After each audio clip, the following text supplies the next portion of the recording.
right, everybody, welcome. Man, I am like super excited for today because I have the pleasure of having a wonderful guest with us today to be able to have a really great conversation, and especially one that's timely, because I think a lot of times when I set these up, I'm looking for something that's going to be helpful, thought-provoking, and be able to help you. So my name is Chris Williams. I am this is The World According to Chris. Thank you so much for hopping on. Feel free to subscribe, because tonight our conversation is with somebody who I am just getting an opportunity to meet and really get a chance to really learn from.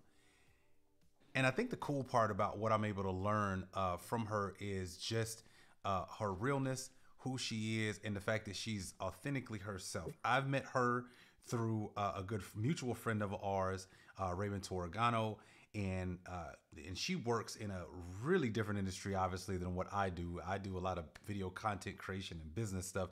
She's really into stylized branding, hairstylist. She's into the beauty game real deep. And so I wanted to, tonight I thought what we would do is have a conversation that is going to be an opportunity to get what I like to call behind the veil. You'll understand why I said that in a moment. But I think this conversation is going to be timely because who she is, what she brings to the table, cannot be denied. The other crazy part is, and I hope you get this throughout this interview tonight, is that, that she represents everything that not only America should be, but also just it's good to see people who have stood the test of time, never took no for an answer, beat self-doubt in the face, and truly is living the type of life that she wants to live. So here's what I'm going to do. I'm going to go ahead and bring to the stage a woman who is on IG. If you go look up, matter of fact, right now, if you just go Google, because I went and did this right before the show, I want you to go Google Hullema Reddick and hit enter and watch her face pop up. Because some of you who are in the hair, in the beauty, in all of those types of things have no idea this woman is running the game right now. And I want to introduce you guys to Miss Hullema Reddick, the color stylist. How are you, Miss Reddick? How are you, Chris? I'm good. How are you doing? How you doing? How you feeling this I evening? am doing well. Adjust your screen just I'm a I'm getting tad. it over there. I'm There you getting it go. over there. There we go. There we go. Cause this thing is crazy. I'm like, okay, there we go. Perfect, perfect. Well, listen, I am super excited to have you on because one of the things that I think that is kind of funny about meeting you and getting a chance to find out a little bit about who you are is, man, you have a real story, and I've been, Mhm. I told you before, I'm like, yo, it's got to get told. We got to tell it. So we're gonna do that today. So here's what I want to do. I want to let's kind of start here.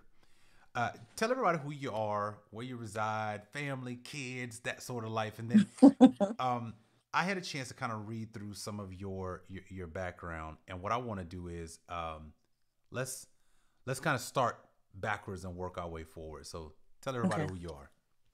Hello, everyone. My name is Hullema Reddick. I am a industry professional, stylist, and more or less like I guess brand ambassador of my own in some sense. Been in the industry for over 27 years, going on 28 years, mother of three. As you can see, Muslim, wife, caregiver, all of the above, friend, and I have been working with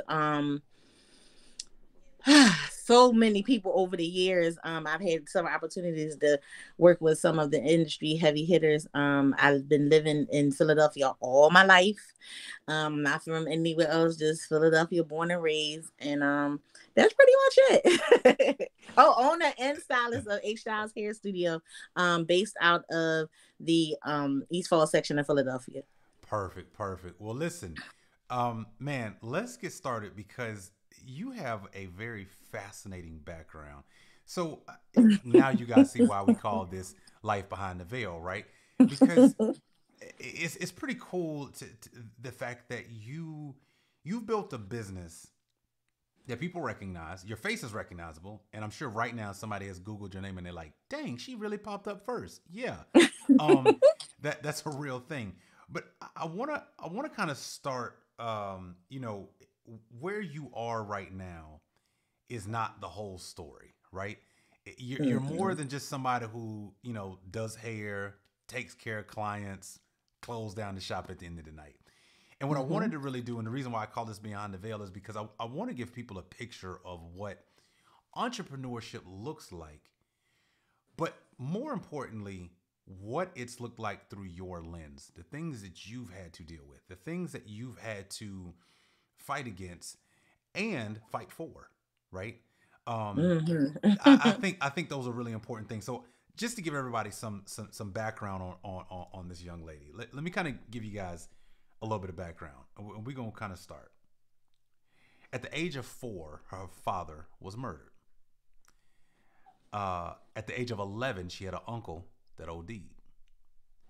At the age of 15, her, as she calls, Pop Pop died.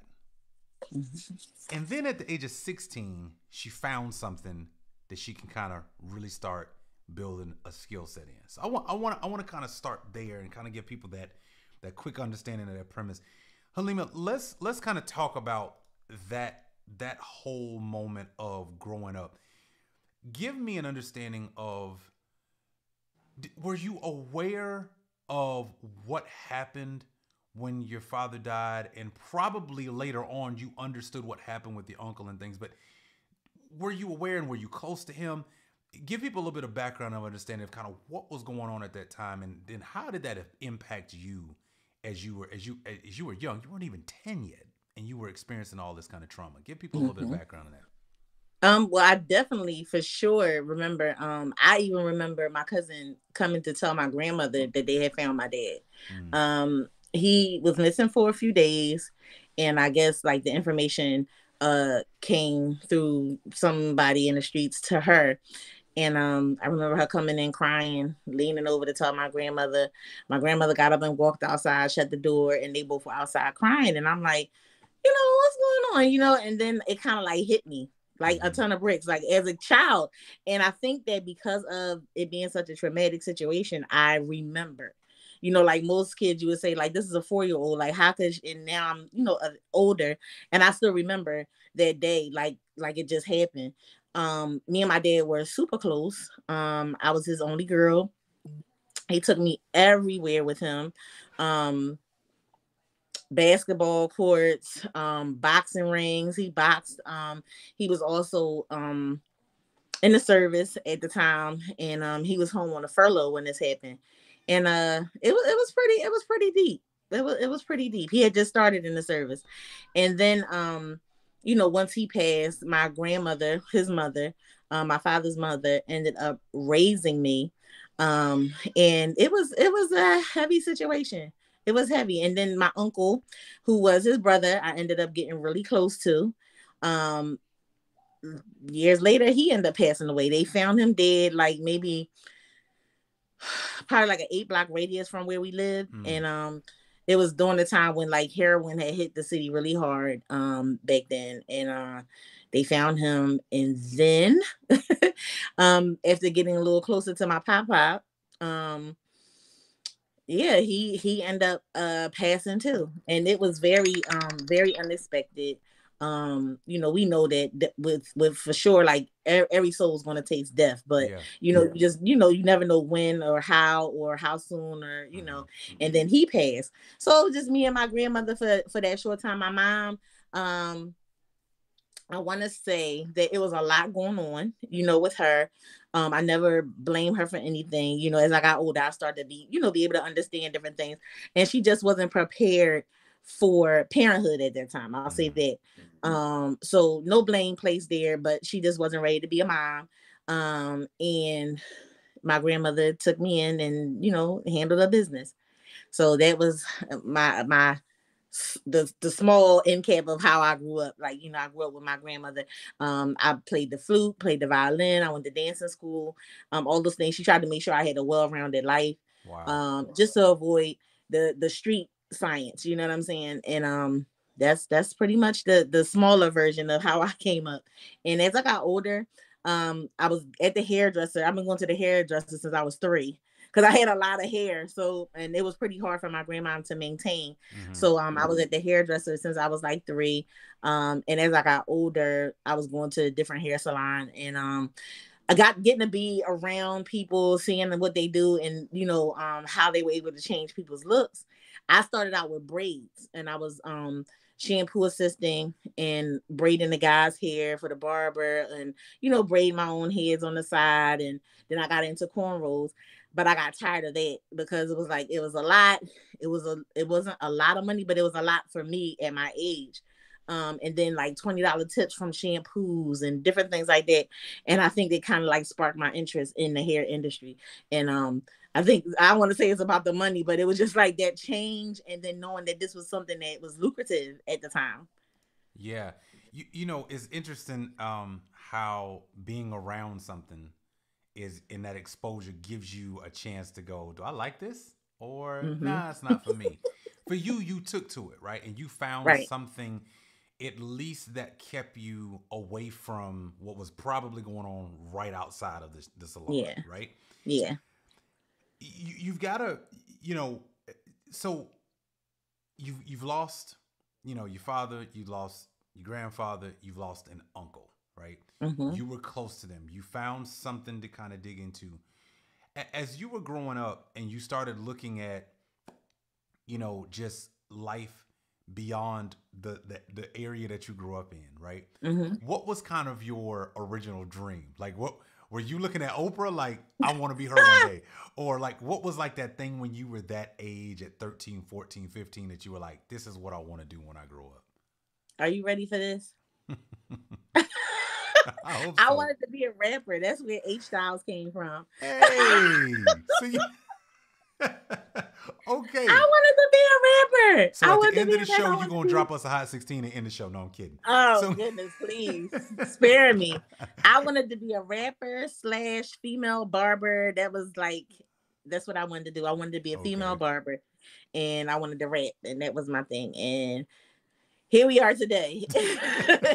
So were you in the salon rapping and crocheting and kinky twist at the same time? Listen, I never really got into listen. It was all braids because this was around the Allen Iverson time, Okay, and gotcha. everybody wanted zigzag That's braids and right. design Yeah. braids, and that was like my twist. I was writing people names in their hair with braids and all that, but I really wanted to rap. Like that was my. I was like, I'm going to be a rapper. I'm gonna be one of the first female barbers in Philly, and all of the above. And again, here we are.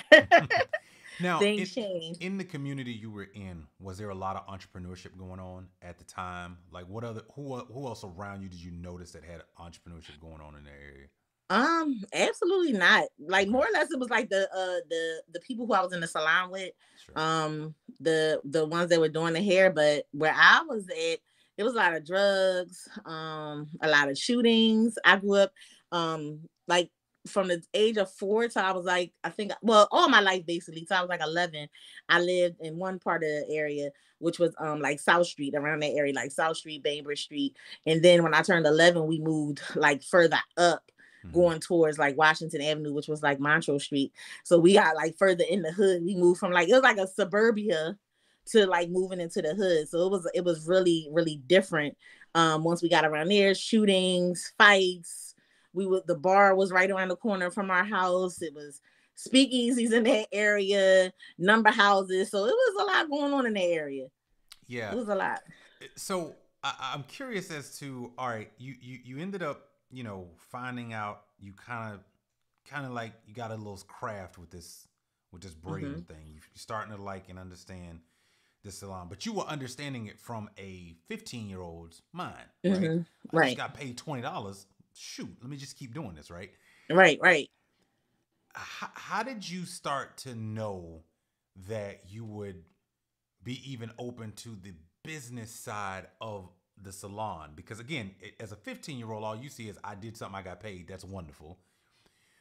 But running the shop and what I should charge and what am I going to offer, right? And having to Mm-hmm. learn these skills. At what point did you go, you know, I actually could do this on my own and I'm willing to figure it out?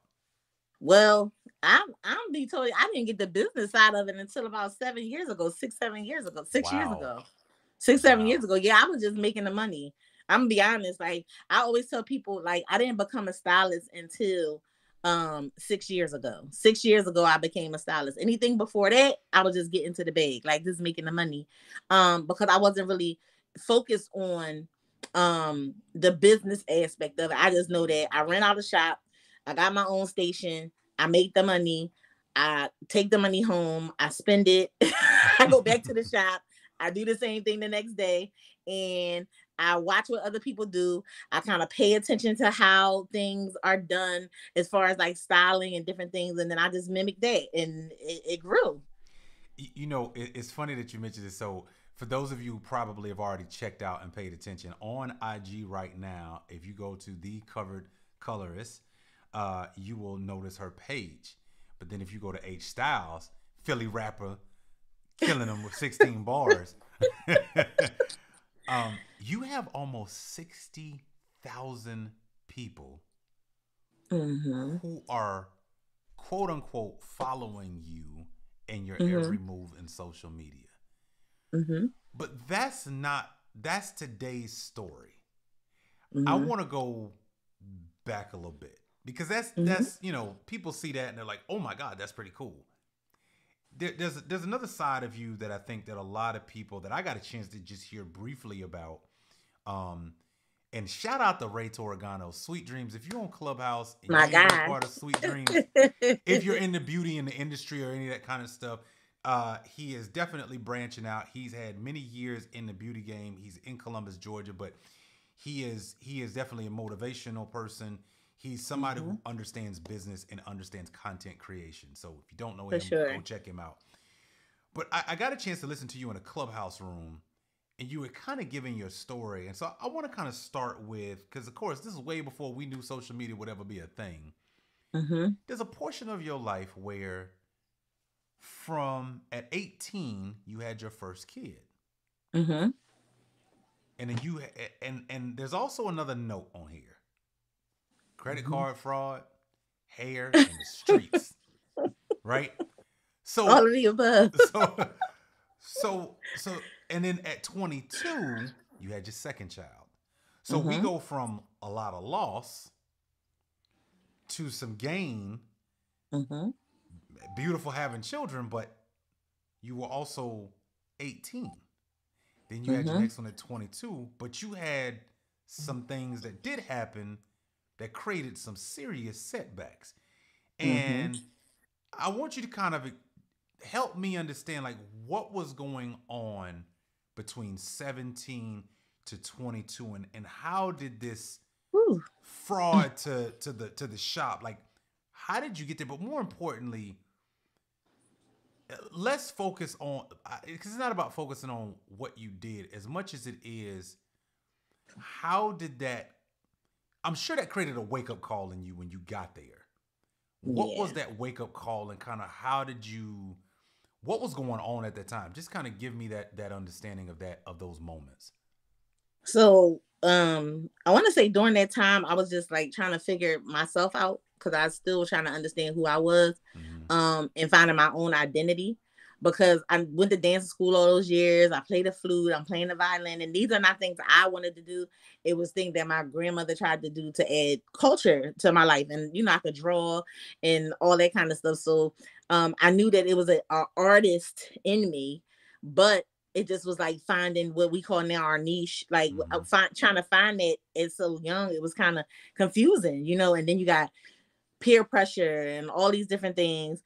I think also not so much that I had like daddy issues or anything like that, or it just was that I wanted to be loved. Like I wanted a different kind of love than what my grandmother was giving me. I wanted to be comforted in a kind of way that I didn't know how to express that young. So I was in school. I linked up with a group of girls, and they was fly. I was always fly. My grandmother kept me really nice. And my grandma was like what they call one of the biggest boosters in South Philly. So I had everything. Like it was nothing that I didn't have. All the latest sneakers, the latest clothes, from 8 ball jackets, whatever. I had it. And these girls, they were pretty fly, and they were a little younger than me. But I wanted to know, what they were into, what they did, and I wanted to hang with them. So I started being around them, and I got introduced to something really different, which was they had this guy who they were going out what they call route with, and he would have credit cards, and they would use the credit cards to get like computers and all this different stuff. And more or less all you had to do was just learn how to sign somebody else's name.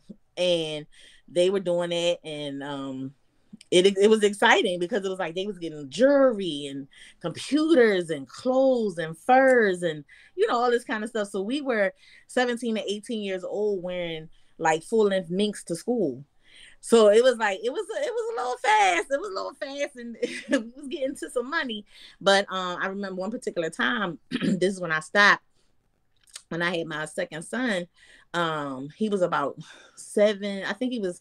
No, he was 2 months. As a matter of fact, he was 2 months old, and I had went out with them, and we went out, and we were.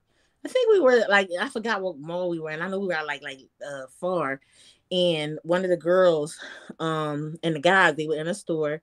They left, and they came out, and what happened was what they call they got woke up. So it was like somebody, the cops, were on them, and they came back to the car, he left. He went a separate direction and told her to go to the car.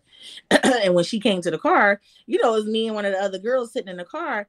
And when she came over there, they came over and they locked all of us up. And I was like, wait a minute. Like, I can't go to jail. I got a baby at home. I can't, I can't go to jail.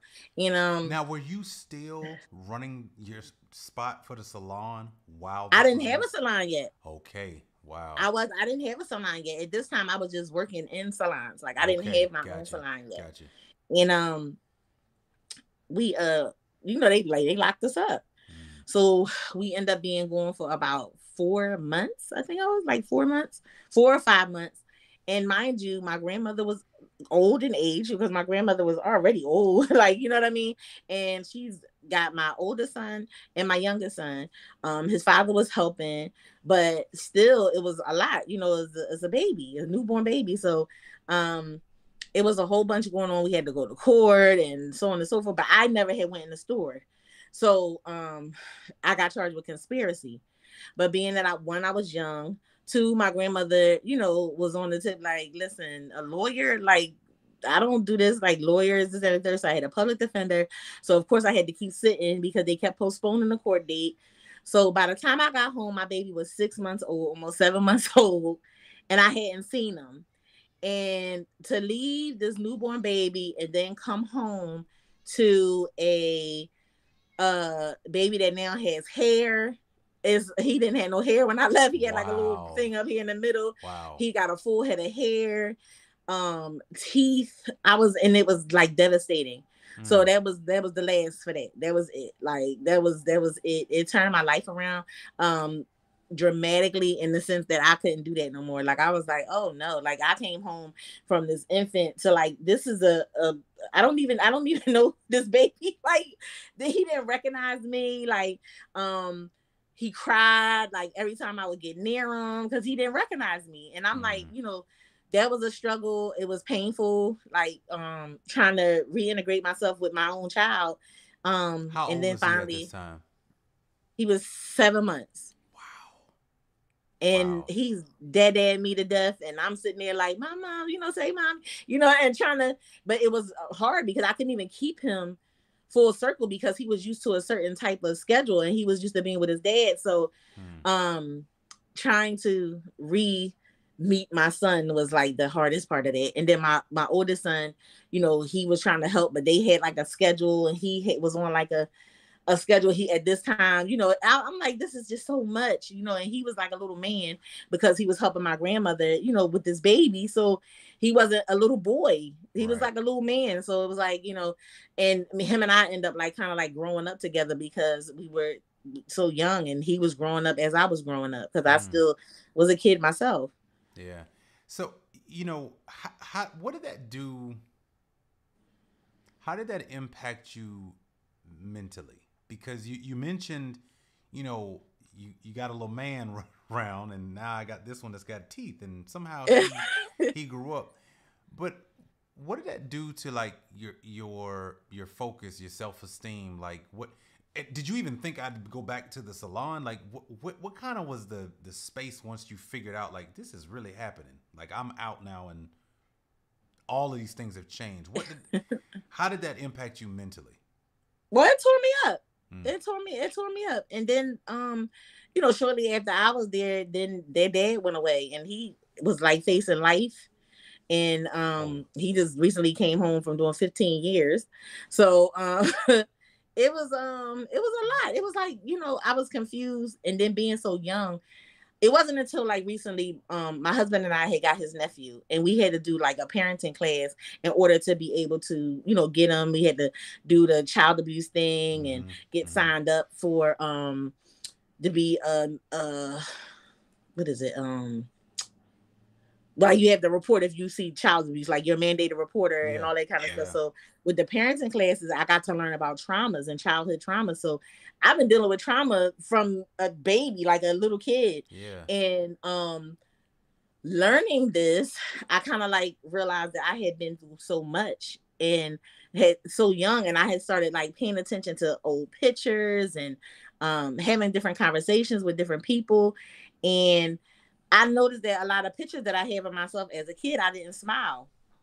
Like I like 4, 5, 6 like birthday parties. None of the pictures I smiled. Like you couldn't Wow. make me smile, couldn't get me to smile. And I kind of like built like a wall, but I was like super tough. Like you built for it tough. Like was it? I had walls up with anybody. It didn't matter, male, female. You come around, I need to know what it's for. Is it an ulterior motive? I pay attention to things, and I'm one. I believe I have intuition, like a strong intuition, and I read people very, very well. And I have not had an instance yet that I met someone, felt some type of way, and it wasn't what I thought it was. I Yeah. have not had an instance like that yet. Wow. So it kind of made me put up some barriers. It kind of made me value um I want to say family a little bit more because I really never had a full circle family. So I worked hard to try to like maintain because I was used to living a certain type of way also. Mm-hmm. So um it kind of forced my hand a little bit and I had to like grow up really, really quick. But still my mindset wasn't where it needed to be because even though I was in my 20s at this point, I'm still a kid because there was so much stuff that I didn't get to do because was experiencing small things and not experiencing things on a broader scale. So it was a level of immaturity there and a level of maturity. And I think when I had my son, my oldest son, my grandmother, I was actually a non-juvenile delinquent, but that came from like fighting and all these kind of things, not knowing that I was angry, you know what I mean, and not understanding why I was angry, but I had been fighting and all of the above, and they labeled me as a non-delinquent. So with being a non-delinquent, I had got in trouble again. I was on non-delinquent probation, but if you get in trouble, you get treated like a delinquent. And they were Wow. trying to send me to a Brexis Pittsburgh. And when I got sent to a Brexis, that's when I found out I was pregnant. And I was like, oh my God, like this lady is gonna kill me. And we it was a big section of time that me and my grandmother didn't even speak while I was away. But I came home the week before I turned 18. And when I turned 18, I had my son December the 7th. I turned 18 November 27th, and I had my son December the 7th. Wow. Wow. Man, so we're at this juncture that reality's kind of hitting you. Yeah. This is it, right? This is Mm-hmm. where I am. Thankfully, it sounds like you became at least aware enough that I got to make some changes early in life, Mm-hmm. and Mm-hmm. didn't have to keep going through it. But this ain't where the story stopped Mm-mm. because at 23, you start experiencing something that no woman should ever experience, and it became something that you dealt with up until you were 28. And Mm-hmm. that had everything to do with being in an abusive relationship. Mm-hmm. So you mentioned earlier, you just wanted to be loved, right? Mm-hmm. You could, Mm-hmm. you could, you people treated you right. You could kind of tell. You could, you knew where to latch on to. You had a great relationship with your father. Sounds like great Mm-hmm. relationship with your grandmother. Great relationship with your pop, right? Mm-hmm. At what point when you were in this relationship did you start to become aware this is not the version that I thought I was gonna have, in this relationship? Um, I think that I think it was probably like the first couple of months. Like it was okay. So that situation, I was kind of like forced into a little bit. Okay. Um, because of some issues with my background with my brothers and different things like that. I actually got into a fight with this girl, and it kind of got a little hectic. It was a little wild. Some guns were involved, and I couldn't go back to my grandmother's house. And during that time, him and I had just started like talking or like, kicking it. And I ended up needing somewhere to go where it would take some of that drama away from my grandmother's house. And I ended up staying with him for a number of weeks. And in that time it turned into like a month, and a month turned into 2 months, but I just had to wait until things died down, because I had a situation where I actually ran into the girls again, and there was another altercation. So it was a lot going on at that time. But um in between that time we end up getting kind of close, and I end up getting pregnant, and with my daughter. And that's when I started to notice some different things. And when they say you never know somebody till you live with them. Mm-hmm. Little bit by little bit, little things like with his conversation, the raising of the voice, the grabbing, the you can't go, if you go I'm gonna do this. And it was like a whole lot of nonsense, and I'm just like, he acting crazy because I'm pregnant, whatever. But I think his attentiveness kind of clouded the abusive part of it for Mm. me. Okay. So I took his attentiveness as him caring, or he didn't want to lose me and all of the above, until it actually got physical. So when the physical part came into play, it was a little confusing, because I was pregnant, and it was like, okay, like, if he'll put his hands on me now, what will it be like later? Yeah. And it got really, really rough towards the end of my pregnancy. So much so that I ended up climbing out of a window to get away from him. And I dropped 2 stories and broke my ankle, dislocated my fibula. I broke my ankle in 3 different places. Broke my fibula in 2 places. I was going this way, my foot was going that way. Like, it was a mess. Wait a minute. Wait a second. Wait a second. Yeah. So there was an event that happened Hmm. that you felt terrified enough To climb out a window. to go out of a two-story window. And I thought that the cable wires and stuff, I thought that they would like hold me as I tried to like scale down. Listen, I guess I thought I was Colt Wow. Stevens. I don't know who I thought I was, but But you were the fall pregnant. How guy. pregnant were you at this time? Like 7 months, Oh, 7 months, 6.5, 7 months. wow. Yep. So the remaining part of my pregnancy, I was in a cast up to my knee for So the did you remainder. go to the hospital like right Yeah, after I that was actually happened? rushed to the emergency room that night because I was running. I was trying to get away. I didn't realize the Jesus. adrenaline was pumping, and I didn't Mm. even realize that my foot was like going the opposite direction until I got to the corner, and I like dropped. And it just like somebody saw me, they called the police, and the ambulance came. And the ambulance came, I was in excruciating pain. I ended up passing out. And when I got to the hospital, I woke up and he was there, and I like freaked out. Whoa. And the nurse happened to see it, and the nurse asked him to step out. And she was like, "Did he do this to you?" And I was like, telling her no. I said I was running from him. So she asked him to leave, Mm-hmm. Mm-hmm. and I was like so relieved, like, you know.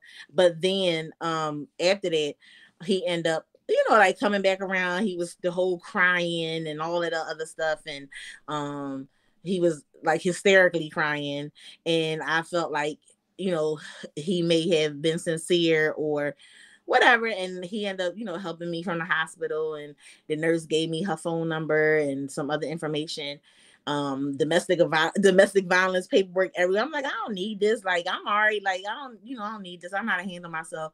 And I ended up leaving and going back to our apartment, because I didn't, like, where else was I going? And my grandmother, she was like, if he come here, I'm gonna kill that joker. So it was like, I just went back there.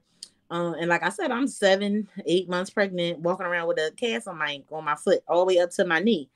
Um, and that was a thing, because I was always on the 3rd floor. Our bathroom was on the 2nd floor, because we Whoa. lived in like this apartment room and house kind of thing. So yeah, it was a lot. So I had to scoot down on the steps, scoot on my butt to go to the bathroom, and like it just was a lot. It was a lot. So, man, wow. Because it doesn't stop here. No, Um, the saga so continues. so for anybody who's watching now, if you got a question, put it down in the comment section. But I just want to kind of recap. 4 years old, your father's murdered. Uncle's murdered. Dies of overdose at 11.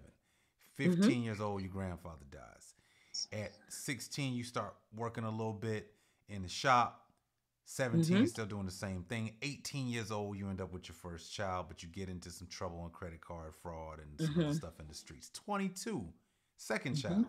23 to 28, the relationship is crazy. And in the middle of that, you have another baby. So you got your third child. Mm-hmm. Tell everybody what happened at 31. Woo! Okay, so I got out of that relationship. Their relationship was ridiculous. I got out of that. And it ended up it kind of closed out kind of bad because he tried this stuff again, and I had to get my girl power back, and I tore his butt up. Okay. And once that happened, I think that he realized at that point that was it. It was nothing, like let me just let her go because she's serious. And I got cut loose. He let me go and I was doing my own thing. But I ended up probably like 2 years later linking up with someone who was a problem. I didn't think it was a problem at that time because he was taking care of me. I didn't have to worry about nothing. When one of those situations, money ain't a thing, and all of the above. And he ended up getting arrested. He got out. He came home, but he had left something with me. Um, and he asked me to bring it to him. I'm like, well, why you can't just come get it? He like, listen, what I mean, I got a lot going on. Just bring it to me. I'll meet you, whatever, whatever. And this time I did have my own shop.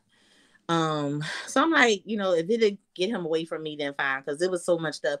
It was just like I could go on and on about this situation. It was just on and on, like back and forth, kids' moms and girlfriends coming out the woodwork, all kinds of nonsense. So I just wanted him away from me. I went to meet him. He pulls up with this guy. I get in the car. He's like talking. I'm like, I'm not doing this in front of nobody. Like, get out the car. He like, man, this is my man, whatever. This is my homie. You tripping, so on and so forth. I'm like, how am I tripping? I just don't, I don't know him. And he was like, that's my man, this and third, this and so I'm like, look here. So I give him his package or whatever. I leave. I go back in the shop. I'm cleaning up so I can close up. I close the shop. I leave. I'm riding down the street. Um, by like a shopping center that's close by where I was working at. Get to the shopping center. As I'm at the shopping center, we pull up and I see like the fire trucks are backing into the firehouse, and I'm sitting there, I'm waiting. So traffic is held up because they got the street there in the middle of the street. As I'm sitting there, the car in front of me, both cars on the side of me, the cars in back of me, and two cars ahead of the cars that are in front of me jump out on me, badges, guns drawn, all of the above. Get out the car, get out the car. They pull me out the car. They leave the car there. They put handcuffs on me. They put me in another car, throw me in a car. I get in the car. I'm like, wait, what the heck is going on here? Like, what is happening? You Wow. know? And in the midst of that, I'm like, what is going on? So as we get in there and it's like, they're like, we got this, we got that. I'm like, what? So as I'm sitting there, another car pulls up in front of us, and in the car that pulled up in front of us, there was the guy who he was in the car with, who happened to be an undercover officer. Whoa. So yeah, it was an undercover agent who was with him, and what he did was he told them he was getting whatever he was getting from me, and I was basically his connect, as you would call it, and they locked me up, and I ended up sitting in jail Well, for so hold on a second. How long had you had? So you had your own shop at this point. mm-hmm, How long had you had that shop? a little over a year. Whoa. Yeah. So you had your shop. You're building Mm-hmm. clientele, I'm guessing, at this time, Mm-hmm. kind Mm-hmm. of doing your thing. Yes. And then all of a By this sudden, time, I'm like a household name. I'm like, wow. Hullema. So it's like Hullema, do you hear? Hullema is the one. Like at this point, I really was on point, and I had a large clientele. I was doing a lot of weaves at the time. Mm. So I had a big clientele. So it was a little crazy. And I had been there going on a year and a half. Yep. And then that happened. So the so your clients right? Your business. Did you have other beauty stylists in the shop at that time? It was just you. So Mm-hmm. you were solely all on you at that point. Mm-hmm. As this is going down, and you're realizing everything that's going to impact. Where Mind were you, I'm leaving. I was on my way to pick my kids up from I, aftercare. I was just getting ready to ask, where were your babies at that time? So they were in Yeah. aftercare. Yes. So what was going through your mind as this is Just kind of them. playing out? Just them, because it was just us. And I know, like, my kids are used to me picking them up every day, the Mm-hmm. same time. I was like, my kids is probably gonna be by the gate. I'm crying, like they gonna be looking for me. I'm not gonna be the one picking them up. I was trying to find somebody who was a familiar face that could pick them up. Because at this point my grandmother had passed. Oh Yeah, wow. Okay. my grandmother passed away when my daughter was 8 months. Mm. So I was by myself, you know what I mean? So I'm like trying to figure out who I could call, who I could trust to get my kids. And I'm just calling, like nobody was answering. And I finally got in touch with someone who went and picked them up. And that was my biggest thing. Like, I just need to know what's going on with my kids. I couldn't even think of nothing else other than my children, because like I'm all they got for real, Yeah. So that was on my mind the whole time. And they got picked up. And there was just a lot going on. It was a lot going on. This thing was like a big situation. And in some parts of it I can't really talk about. Sure. But it was just like a really big situation. I ended up being going for over 23 months. Wow. Yeah. And it was impactful because my Mm. children got split up in between the time. One was here, one was there, one was here. Because people weren't ready. It wasn't like people were prepared. They had to take in 3 kids, Sure. and Sure. they couldn't take in all 3 of them at the same time. So, like I said, they got split up. It So was a lot. so that evening you get picked up, they take you Mm-hmm. to I'm sure probably some version of holding. You got to court and they gave you your sentencing. No, I didn't never get sentenced. I never got sentenced. I You was never in got waiting, sentenced.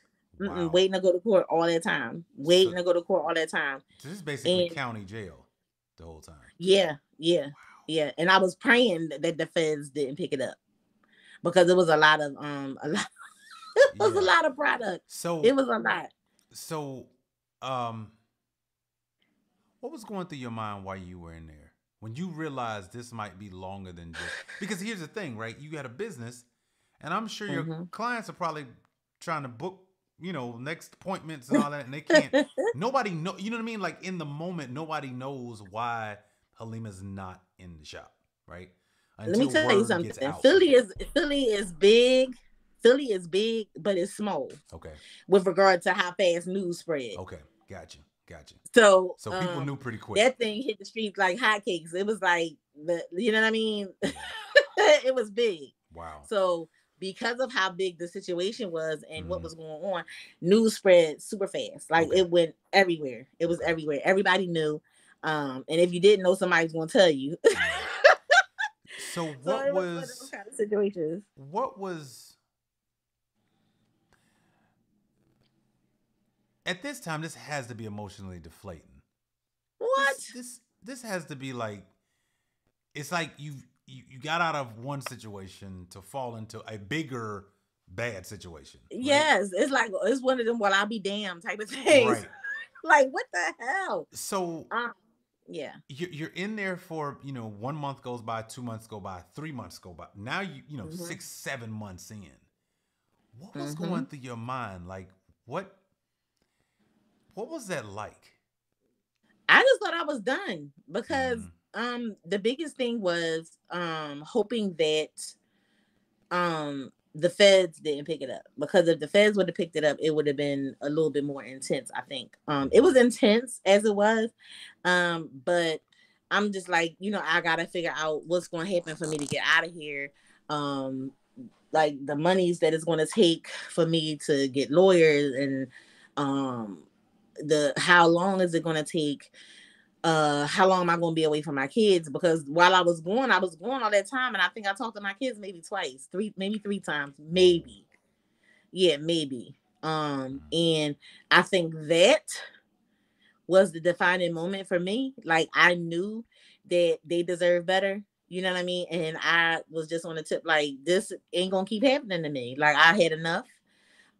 If you know, if a law saw fit for me to come out of that situation, I'm never going back. Like and listen, guess what? When I got home, I hit the ground running. I ain't never looked back. Because that was one of those kind of situations where you know how when people say you fit, you know who's for you when you down. Mm-hmm. And it was just one of them situations. I was down, and when I looked around, all those friends, all those people I kicked it with, all those people I was cool with, even down to who had my children, it was like, damn. Like like I'm still me, like what I'm saying, like let's not forget that I am who I am, and I'm a bounce back, and I had to do what I had to do. So I lawyered up and got that situation, went to court, and I tell people this as a testimonial because I was looking at 7.5 to 15 years. Mm. And when I went to court, the judge, she was pretty stern. I had took like my plaques, anything I got from hair shows, any awards I had gotten, um, any write-ups I had 2 write-ups in the newspaper at this time about me, any photo shoot pictures I had, all that stuff. We brought that to court. My lawyer was like, just bring all of it. Like if you got somebody, bring character witnesses. It was like a big thing. Yeah. When we went to court, I found out at that time that the guy I was dealing with, he was a confidential informant, which was ridiculous. But it led to a whole bunch of other craziness that went on. But Mm-hmm. I took all that stuff, and she was just like, she was sitting there looking through the stuff, and sometimes they'll say to tell the bailiff to hand them 1 or 2 things. She wanted everything, Mm. and as she looked through the stuff, she's like, "You're talented. What I'm looking at right here, you did all of this." And I was like, "Yes, ma'am." And she was like, "You're so talented. What are you doing?" And I was like, "I don't know." I mean, I don't know. Yeah. I said, God does things for a reason, and I'm here. Like I don't know what else to say. I don't know how else to explain this, but Well, let's the moment though. Let's think about this. There were several reasons you could have been dead by before this moment, yeah, hell yeah, right? There's yeah. so I'm just floored at you were still alive, and I guess here's the thing. You probably have run into people who've been through the same, if not worse, and their Mm-hmm. path went different. Somehow you were able to keep your mental resolve to say no. I'm like, did you just have this thing about you of like how you saw your life that kept you going and saying no, I gotta fight this for? What made you keep fighting? Because some people will just give up. This has been the death Mm-hmm. blow to many people, right? They just stop. They don't care, right? What kept you going? I guess the fact that I was the grandchild of a boss. My grandma was a boss, like Okay. all the way around the board. Like I watched her maintain that household, and I never knew what she did until I got older. Like I said, I went to ballet school. I played the flute. I played the violin. Um, I was artistically, I was grounded, and it was because of her. You know what I'm saying? And I never really knew what was going on. Christmas time, I tell people this all the time. Christmas time, I never had gift boxes and wrap gifts. Like it would be a trash bag of coats, a trash bag of jeans, a trash bag of shirts. You know Wow. what I mean? Yeah. Boxes and shoes piled up. I'm dead serious. Like my Wow. my my right hand trash bag, I mean boxes of shoes and sneakers, and then over on the other side will be all the toys. Like I never had gift wrap toys. There was just tons of toys. And you know, I lived different. You know what I mean? Even though we was in the hood, I didn't live like that. You know what I'm saying? Mm-hmm. We lived a different Mm-hmm. lifestyle. Diamonds, I had diamond earrings from a young child, all the jewelry you can name. When people was wearing all the shrimp earrings and the bangles and bamboos and all that. Yeah. I had herringbone necklaces, the whole nine. So she took good care of me. But I never knew what she did per se. Right. I just knew that, I thought we was rich. As a kid, you So don't know. so she was basically like your hero when you were a young child. She was the Hell person you yeah, looked for up to. sure. Okay. For sure. Got you. Cause she was a tough cookie. Like she didn't play with nobody and nobody played with her. Right. Nobody played with Big Helen. They called her Big Helen because she was every bit of 4 foot, maybe 8. She was Okay. like 4'8". She was tiny, Got but you. she was nothing to play with. Wow. So Yeah. so you're in court on this day. Mm-hmm. The judge, were you nervous that this you might have got the 7 to What? 15? Are you kidding me? Okay. My life is in someone's hands that I don't even know. Right. Who's sitting up on this bench and I'm looking up at this person and they got the yay or nay of whether I'm going away or Man. I'm staying home. And I'm sitting there like, at this time you crapping bricks, you know what I mean? Because How you don't old were know. your babies at this time? Um, sheesh. I want to say my daughter was like 5, Okay. 6. So that means that Kai was 8. And Lamar was like 12, 13, maybe So, whoa, okay. 14. So your oldest has had some experience of watching this up and down roller Heck coaster of yeah. your life. Heck yeah. Wow. Yeah, Wow. so I told you we grew up together, so he's been right there the Yeah. whole time. Yeah. And he was always smart, like always very clever, like always on point. Mm-hmm. And yeah, he knew a lot. Mm. He knew So a lot. so you've handed the judge over this information. The judge is looking Mhm. at your stuff, and you know, were you somewhat relieved to kind of hear the response as she saw kind of what you were doing, like what was going on in your mind as she's kind of like, because I'm sure there's that quiet moment as she's shuffling Right. through everything, and Right. her response is, "You're smart." Right? Like what? And you're talented. Like what it like why are you here? She How said, did? why are you here right now? Why are you in front of me right now? Wow. And at that point, I'm like, now I'm getting mad because I'm like, yeah, why the hell am I here? Like somebody explain that to me. Why am Yeah. I here? Yeah. So I'm like, and we weren't supposed to be able to say his name in the courtroom, Okay. and I kept Gotcha. saying his name in the courtroom, Mm-hmm. and she was like, well, you can't say the name. I kept saying, well, such and such, such and such. This is what he did, and Yeah. so on and so. And finally, we end up having to go in the judges' chambers. And because she was like, either that or I'm gonna have to put you in contempt. So I want you to calm down. I want you to relax. And I'm like, listen, we went back there and my lawyer got a chance to talk. And the DA, of course, was coming at my neck crazy. And she just was like, I can't believe what I'm seeing right now. She said, from what I see, you're well spoken. You're a beautiful girl. You're talented. How do you get caught up in something like this? Hmm. And I was like, I'm trying to tell you, it didn't have nothing to do with me. I explained what happened, and this is the part that they're not saying. Like, this is what happened. She listened to me. She asked them to give them some time, give her a minute to, um, sit back and look over everything. And we went back out. When she came back out, she was like, we're going to set up pretrial sentencing. I mean, we're going to set you up for pretrial sentencing, but I want you to get some character witnesses. And I'm like, okay, like, I had my cousins, a couple people, but mind you, these are people that I haven't even talked to during this whole time, but I just knew Right. it was a few people that I could have come in. Yeah. And they all came, and like 3 of them broke down crying, talking to her about me. And then it was men, women. I had a lot of people there, and they were like standing up and talking. And what she did was she asked me, did I have an address? I said, I don't have anything. I've lost everything. My house, my salon, like I don't have nothing. Wow. Like I don't have anything. Man. So she was like, I'm going to give you 1 week to come back here with an address, and we'll deliberate from there. So I was So like, they're gonna let you out to go do this? no. I had to get on this phone and figure it out. And it Wow. just so happened that one of my friends that had came to court, and she was somebody we had a shop a while before I got the shop that I was in. I was at another shop with a couple these two guys and my brother had opened up a barbershop and they let me come in there to do hair.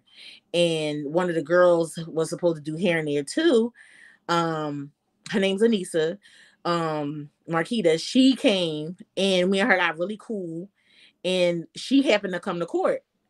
And when the judge finished talking and all of the above, I turned around. I'm like, I gotta figure this out. She was like, you can come stay in my house. Wow. And I'm like, I don't even know her, but I'm like, I was like, I don't know about that. I don't even know sis like that. You know what I mean? So I asked one of my friends, and there was hesitation. And I was like, wow. And I mean, like, me and her were like this, like freaking frack. You see one, you see the other. My kids called it a godmom. And it was a little bit of hesitation. And I was like, oh, okay. Okay. So I took Marquita up on her offer. So we didn't even have to wait the week. We went back. My lawyer said he felt like it would be better for us to at least give it like 48 hours before he calls in and let them know that we got an address. Okay.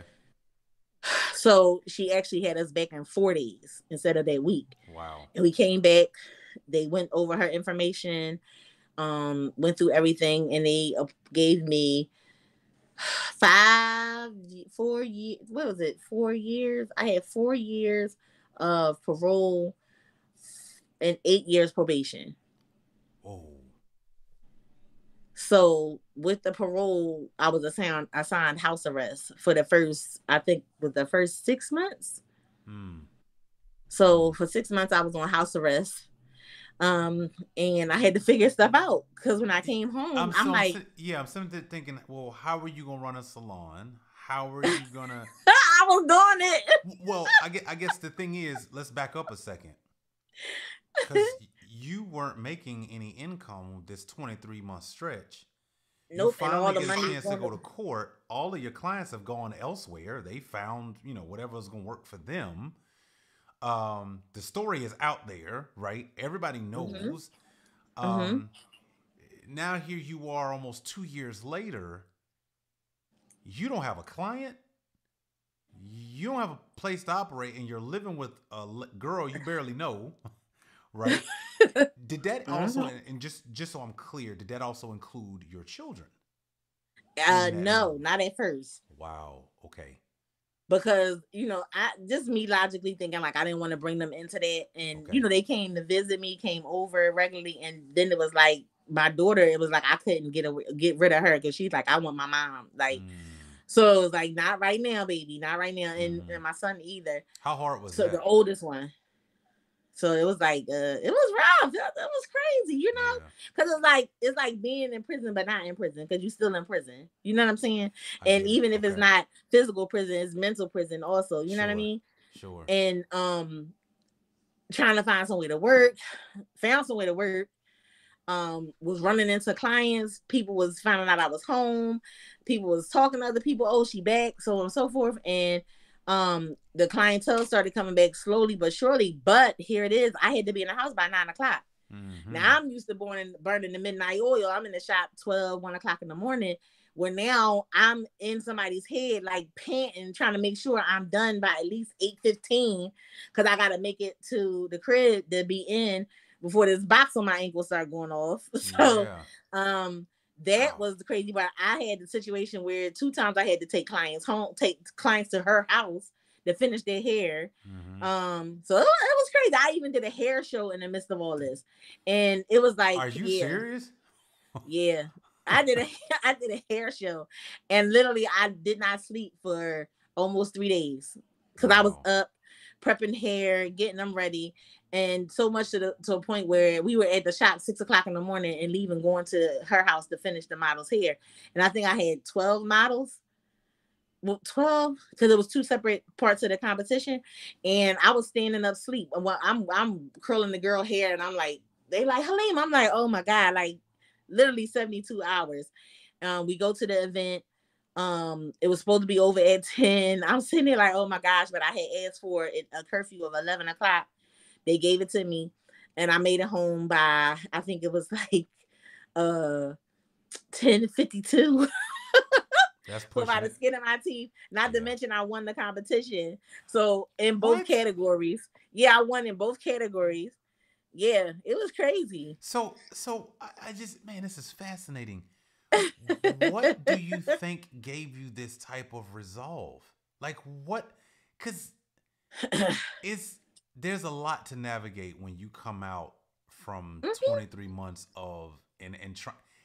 Well, let me ask this question: Did you, when you got out, did you still have a passion to do hair, or were you like, this is the easiest thing that I know that I can make money now with? No, it was this. It was embedded already. Okay, Like this is okay, this is my career. This is what I want to do. Like, and I got you. love it. Like, so it was like a no. It was absolutely no way that it was. That's not something I was going to do. Wow. Now, Yeah, it was. were you um were you aware of like how to scale this business, or were you just really just solely on focused on, I know what I can do and I'm gonna make money off of this? Did you? Period. Okay, okay, No, that's got you, it. Period. got you. Okay, understood, I understood. know how to get to this money, and that's all I'm going to do right now. Like, Man, and the like that was pretty much it. got you. Which is the crazy part because it's like you got to bring a little bit more to the table than that. But I was like, listen, okay, like I know what I know. Yeah. It is what it is. so so you go through and you're having to navigate. You having to, I'm sure Mhm. every day was a different scenario that popped up that you like, I got to figure this out. Yeah, Um, for sure. at this point, your oldest son, he's he's kind of seeing it all.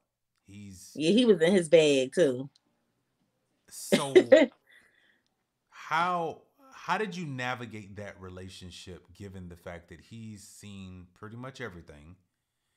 He's also getting older though, right? Right.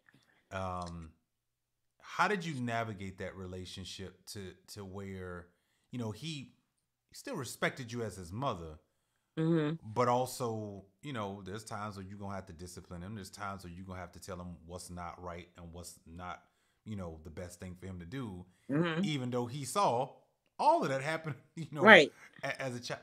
How did you navigate that relationship? Because I would imagine that was probably the toughest relationship to manage Woo. than the others. Yeah, because he loved me, Mm-hmm. and but I'm not gonna say it was like one of them kind of like it's one of those things like he had a hard time trying to figure out why I wasn't reaching out to them while I was going, and it wasn't that I wasn't. It's how was I? Nobody was Yeah. bringing him to see me. I didn't talk to him, that much, and he was in a good situation, but he had started being a little rebellious, and he wanted to move. They went before I even went away. They called him 52nd Street Lamar Wow. because Lamar was the kind of kid he would get on the bike and you don't know where you're gonna see him. We live on 22nd Street, you might see him on 52nd Street, so that's why they gave him that nickname. It was times I don't people call me like, girl, I'm getting ready to grab Lamar. He is at this gas station pumping gas. I'm like, what? I'm like, he's supposed to be. And they like get in the car. You hear him fussing at him, and he get in the car. Them. I'm like, what are you doing? Like, you can't be out there. That's dangerous. He like, all my friends doing it. I'm like, no, well, you can't do it. And he like, I want to make my own money. And I'm like, oh my god, like here we go. So he got that So entrepreneur thing in him. so I went hard to overcompensate where I had felt like I failed as far as like maintaining and taking care of them. So I knew that they was used to living a certain way and having certain things. So I constantly tried to make sure they were good. And I think a large part of my grind, what I call it, like my hustle back then and my grind, because like I say, I went from hustling, grinding to a point in my life where I'm like living comfortably because I know what it's like to make money. You know what I'm Mm-hmm. saying, or know how to make money. So back then, it was like I'm grinding, I'm hustling, I'm trying to make sure I make this money so I can take care of my kids. But then it's like when I come home, now moving forward a couple years, we in our own crib, we doing us, and I never forget one day he got mad and he was like, I hate our lifestyle. And I'm like, what you mean? He like, I'm used to popping tags every day. We don't even get sneakers every week like we used to. And I'm like, cuz I'm boy, I'm trying to make sure we straight, like maintain and pay bills and do all the stuff that we need to do without nobody's help. This is just it's just about us. And he was pissed, and as I got older, I started to look back at, when you're young and you having children. And I think that's something that young women gotta pay attention to. Pay attention to who you having children by. You know what I'm saying? Because I had to work double hard to make sure they were straight because I didn't have people in place to help me take care of them. I was doing this on Mm-hmm. my own. Mm-hmm. And I think young men who are having children need to pay attention to the fact that when you don't do your job as a man, it makes the woman have to overcompensate and work just as hard to maintain and keep these kids in line, especially when Yeah. you got young boys, Yeah. and I can't be a mom and a dad. I don't have that because I'm not a man. I know how to nurture, but I know how to be, I had to learn how to be hardcore a little bit with him too. Mm-hmm. And on my Instagram, I actually have a video of us talking, him and I, about how it affected him, Mm. and how hard it was for him to manage. And he just thought, like, he was like, but then he had to figure out, like, my mom was a kid, raising a kid. So, I didn't have it all figured out, but he didn't realize that until he was up in age some. Mm-hmm. And it was rough. It was rough. And young black women raising young black men is a a hard thing to do, boy. I'm trying to Yeah. tell you, like, and trying Yeah. to manage that stuff. Yeah.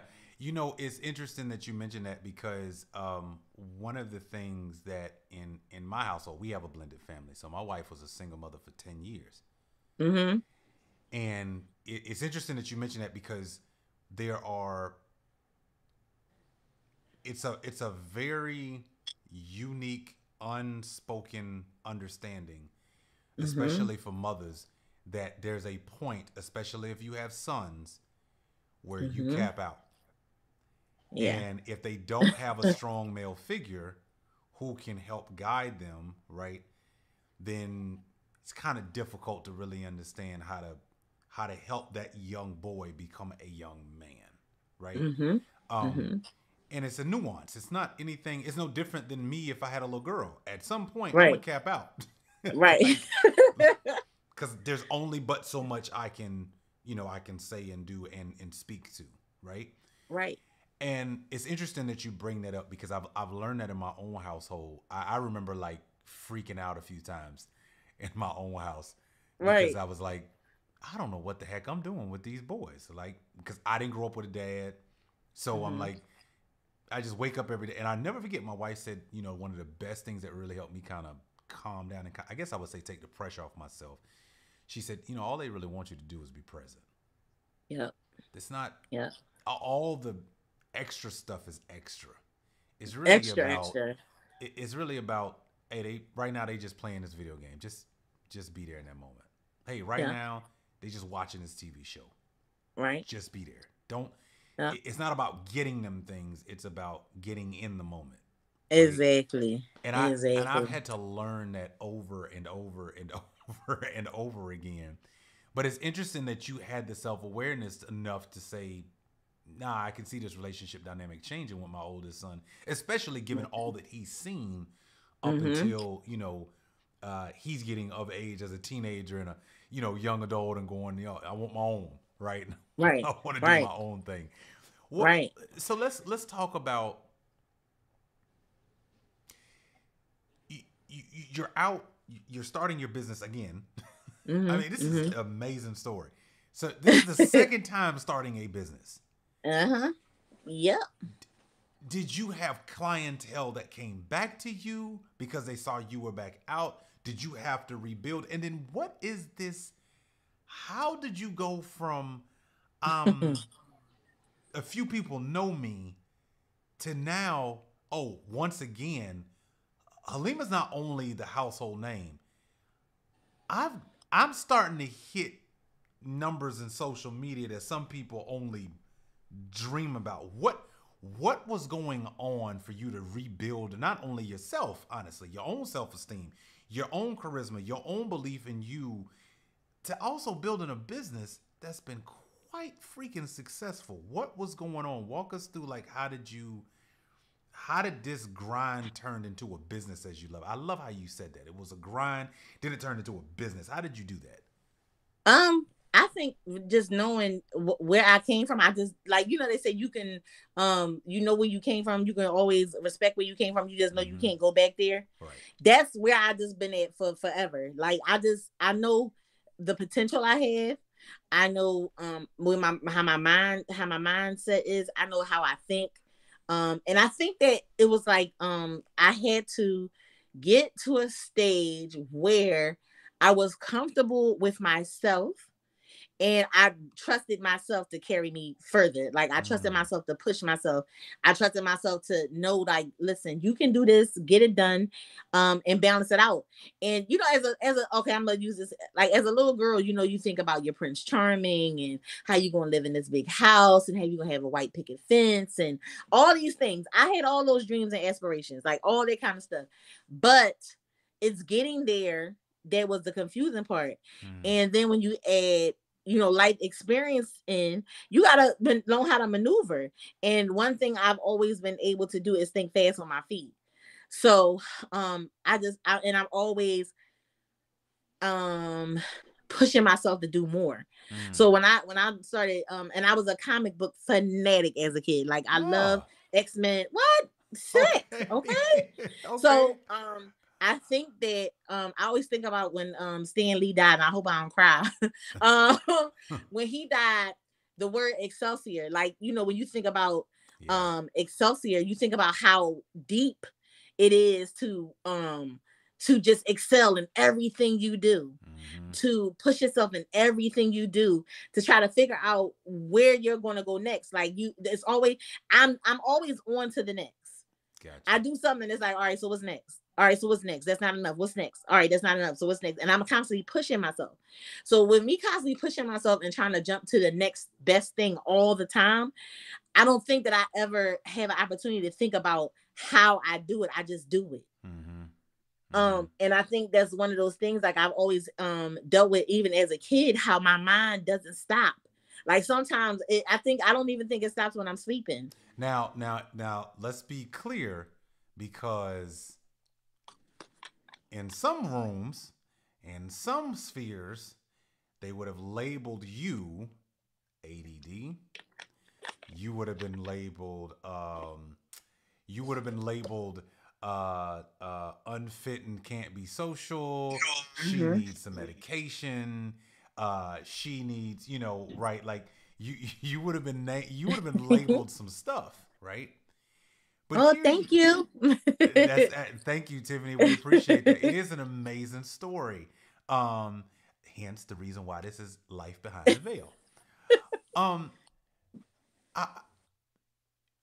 When you talk about, because it's interesting, your passion starts to kick in when you start going down this path of where you are today. I like the fact that you mentioned like you apply yourself. My wife calls it ignorance on fire. My wife is that kind of person. Somebody tell her how to do something, she's like, all right, cool, I'm going. She don't need no planning. She don't need no. My wife is just, she gonna jump right in and she'll figure it out along the way, right? At what point did you go, I want to try love again? Like what after you had been through all you had been through, you finally out again, you building a business. At what point did you go, yeah, let me try that thing again? Even though I want to say pew so bad. Look, I'll gag you with a spoon. Like, jeez Louise.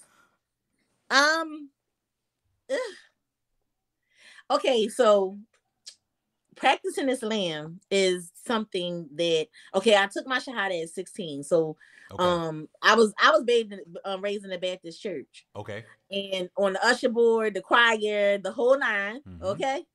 All white, you know what I'm saying? Or that's when right. we go in there, Fifth and third Sunday. I'm with you. That's right. You know what I'm saying? First Sundays, all that, But I found Islam at a young age. I was 16. But when I came home, I think that it goes to the adage that God takes you back to the place where you remember him the most. Yeah. Right. So during that incarceration, I think I had time to sit down and start putting some things into perspective. Right. Praying, manifesting different things, learning different things, understanding different things that I didn't know about the religion because I practiced the religion in ignorance. Okay. Because I practiced the religion without all the information. It was like, when you become a Muslim, sometimes for kids, it's like a fad. You know what I mean? It's just like when we're out, we'll go past people who know they not Muslim, ain't never been to a masjid, ain't never covered up, ain't never did nothing in their life, but you'll see somebody and they're so excited to see a Muslim and they say, "Salaam alaikum," because they want to give you the greetings. You know what I mean? Because it's like, even though it's something like that carrying around, this is the way I look at it. It's like carrying around a Starbucks coffee to be a part of the in crowd. Exactly. But you ain't never made no coffee a day in your life. Exactly. So now when you're in the know, you know that there's a tall, a short, venti. Right. You know what I mean? Trenta. You know what I mean? Right. So at this point now, that's what you're in the know now. You know what I mean? Right. So now that I practice, I know things, I'm understanding things. I knew that I didn't want a boyfriend. Look at my track record. You know what I'm saying? I knew that it was time for me to settle down and for me to find a husband. And if I'm going to be in a relationship, I'm gonna have a husband and I'm going to build.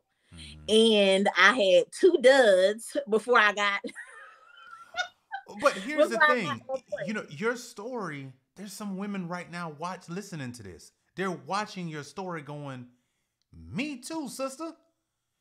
But they're also saying, "I'm not trying to trust any brother again."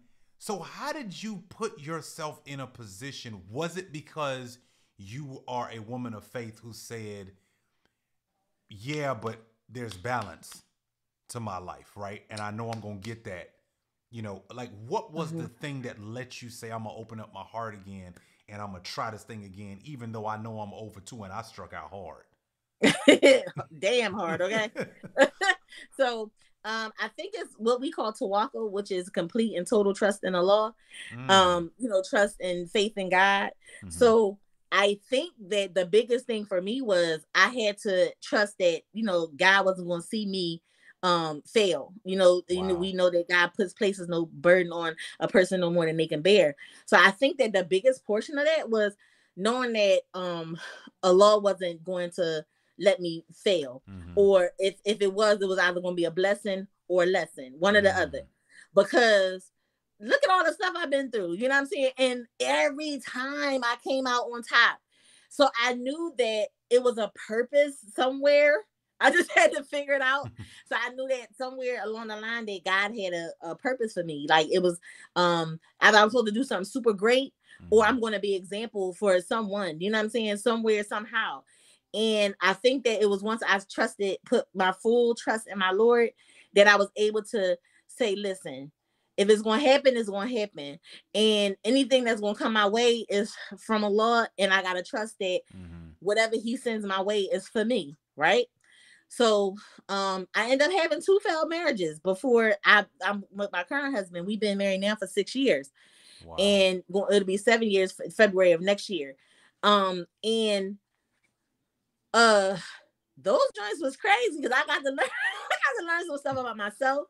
Yeah. I got to learn some things about men. I've always been a tomboy all my life. So and guys always liked that tomboy thing I had going on. Like, I don't hang with a bunch of girls. I'm always with the boys, and this is my squad. This is how I roll.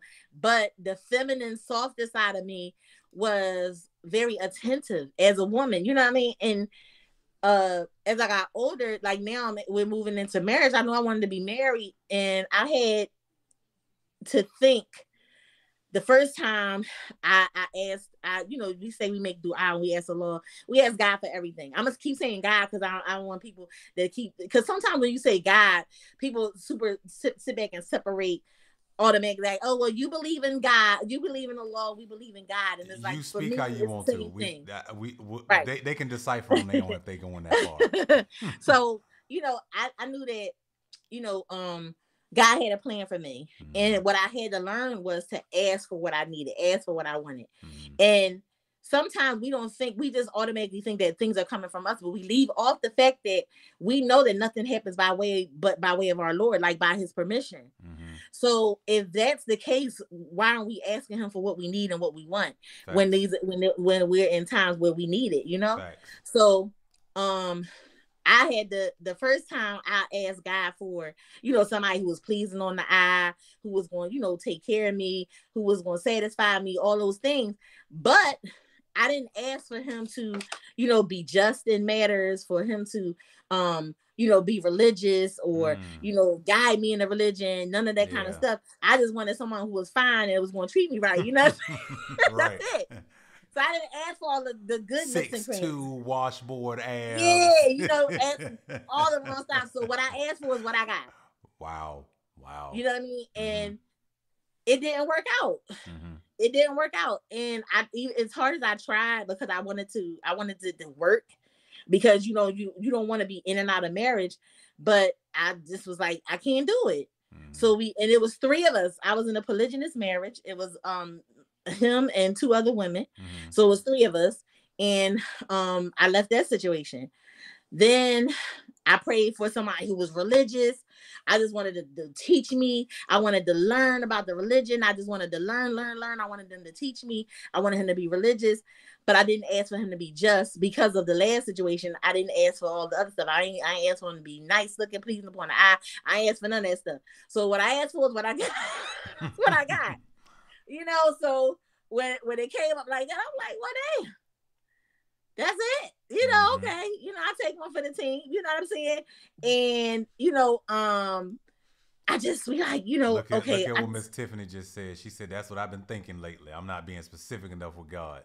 Hey, listen. Sometimes you got to. To the T. When I say to the T, Yeah. when I say the rooter to the sis, I mean from top to bottom. Yeah. From inside and out, all around the board. You got to make sure that you're very specific. The details got to be like, you got to sit down and do something like this. You got to write something like this. Your paper got to look like this when you finish. Right. When you finish, it got to look like this. Mm-hmm. It got to be the front and the back. Well, you know what's interesting? What's interesting that you say that is because I think when we start writing things down, it causes us to ask better questions.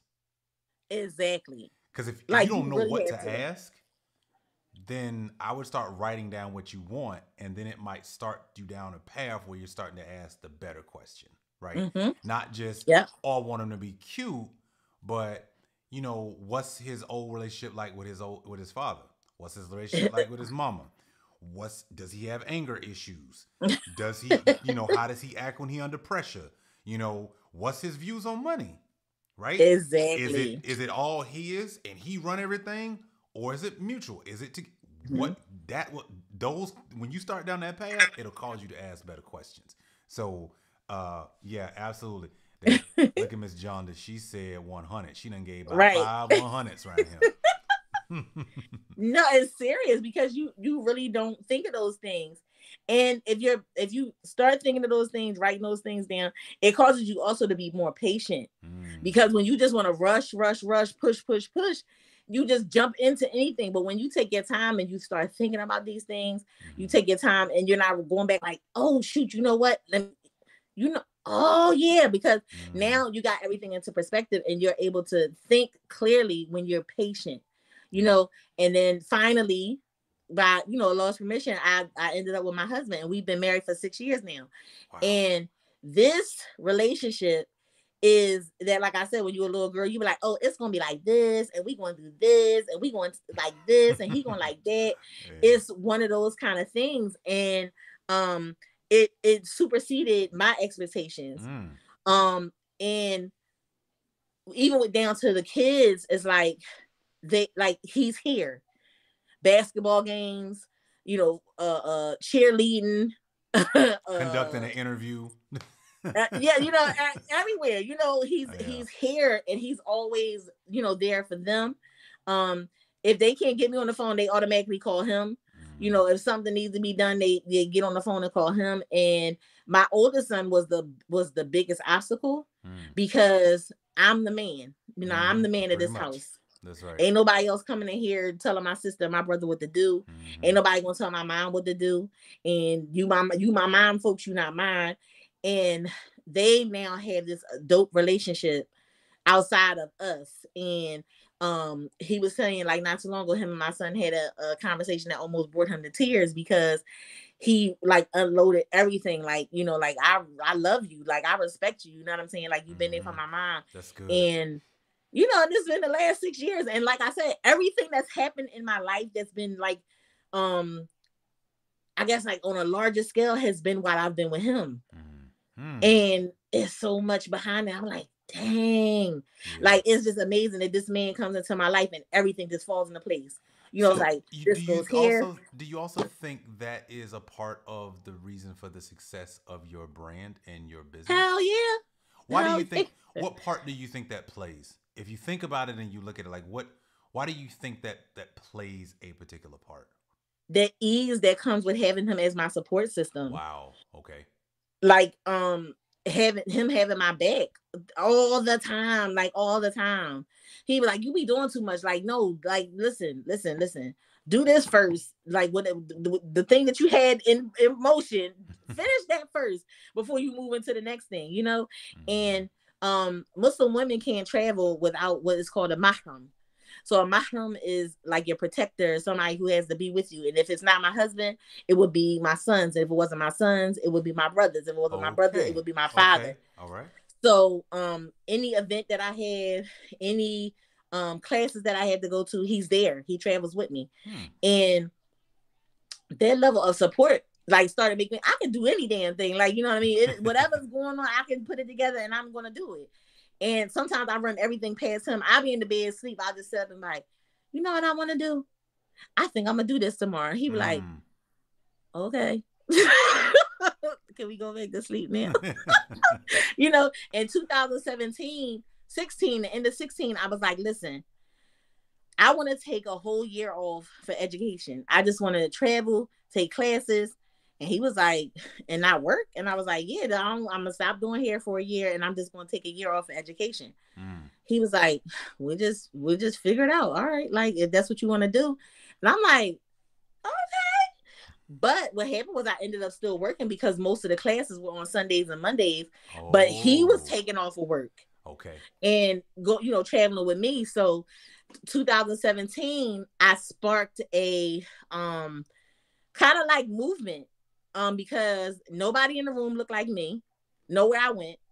Not saying skin color. I mean, full niqabs, like full hijab, face covered, the whole nine.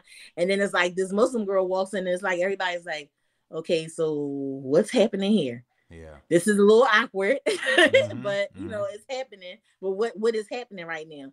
And I'm here, you know what I mean? Yeah. And at the time, there was one other Muslim sister, Natasha Somalia, who had her own brand, her own product, but the difference was I had my ear to the streets. Like I'm like moving and shaking, and she was like a little more reserved. And I was in everybody's class, and I made it clear I'm here. Like I was posting constantly, and I think that's what sparked the whole social media thing, because I was constantly recording, taking pictures of everything that I was doing in between. All the people, all the heavy hitters that I was taking class with, I'm like right here. We smiling next to each other. Then when I walk in another class, they're like, "Oh, you took my class." They were excited to see me there because it's like I keep seeing this girl on social media and she's in my class. Right. So then that is not being cocky, but then it's like I felt like I became your favorite stylist because it's like when I come in the room, it's like everybody's like, "Oh, look, H Styles is here." All right. And they didn't ask you to spit a verse. That's so awesome. That's so awesome. That's so great. That's so great. But I met Ray, and Ray kind of sparked the fire in me in 2017. Raymond Torregano. He like kind of like set the stage for everything else after that. Because he kind of like, look, you need to be on YouTube. You need to be doing this. You need to be doing that. People need to know your name. People need to know you got a voice. I'm like, got a voice? Like, I don't want to be like talking to people. You need to start making videos. You need to start getting on YouTube. And while we were on the phone, he's talking to me. I had made a coaching call, and while we were on the phone, I made my YouTube. I gave the YouTube a name. I like the next day I recorded my first video. Then he like, you need to do this. You need that. I'm like, okay, whatever you tell. I know you know what you're talking about. I'm gonna do it. So I went through my neighborhood. I made a video showing me in my neighborhood. It was called H Styles Out Loud. And yeah. So, and then, you know, I changed my name. Like I kind of separated my name from the H Styles hair salon. So it was like I went from H Styles to, you know, I introduced myself as Hullema Reddick, and everybody was like, I know that's right, yes, girl. And I was like, well, dang, you know. So, like the artist formerly known as Prince, it was like one of them kind of things. I was just sitting there thinking, like, that's basically like Prince, you know. Yes. So when people got to know who Hullema Reddick was, here that opened a door for a whole nother set of opportunities and different situations.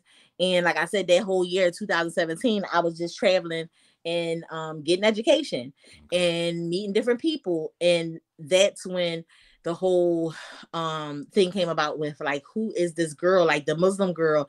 Then can I take a picture with you? And the questions, but then I had to deal with the cyberbullying too. Like, you don't have to wear that on your face, and why she got that on. And yeah, that's real. Yeah, it was nutty. It was nutty. I dealt with that for a while, and it used to bother me at first. But I'm like, I'm just trying to do my thing. I just want to, like, I don't. It shouldn't matter how I look. Like, look at what I'm capable of doing. You know what I mean? It's more. I'm more than just this all black and this niqab. And then, you know, people, oh, go back where you came from. Where? South Philly? Like, where you want me to go? Like, so I decided to tell my story. So I had hired a publicist. And when I hired a publicist, that's when the media stuff came about. Because it was time for people to like really know what I was into or what I was doing. And I think my first interview was with the Sun, the Philadelphia Sun, then the Inquirer, and then I did Sheen Magazine. When I did Sheen Magazine, they flew me out to Atlanta for Bronner Brother, and that's the first time I got to actually physically meet Ray. Wow. And yeah, and it was like this whole big thing started circulating because now it's like people are seeing me, these interviews, and then I did Black Enterprise because in 2017, after all that training and the classes and all of the above, was the first time I made over $100,000 that year. Wow. And it was crazy. And Black Enterprise, to do Black Enterprise, you can only you had to show them 2 years of tax returns. So they was like, okay, like she's getting this money, like, okay. And it was an interesting story because it's like this Muslim girl who's making this money in the hair industry, and we don't even know what the hell she looked like. But that's actually, I'm glad you brought that up, because the truth of the matter is that image, you're in an image industry, right? Yes. And you're showing the industry that my image has nothing to do with whether or not I can handle an image, right? And I just think it's such a unique like way to step in and provide some context, and also at the same time still be you, right? Not having to change, not having to play Kate to the left or to the right, or to somebody else to make them feel comfortable, right? Like being okay with like, yo, this is me though. Like at the end of the day, this is who I am. I'm curious about something. Yes. You're talking about, you know, what started happening. You noticed there was like a buzz, like this thing is getting real.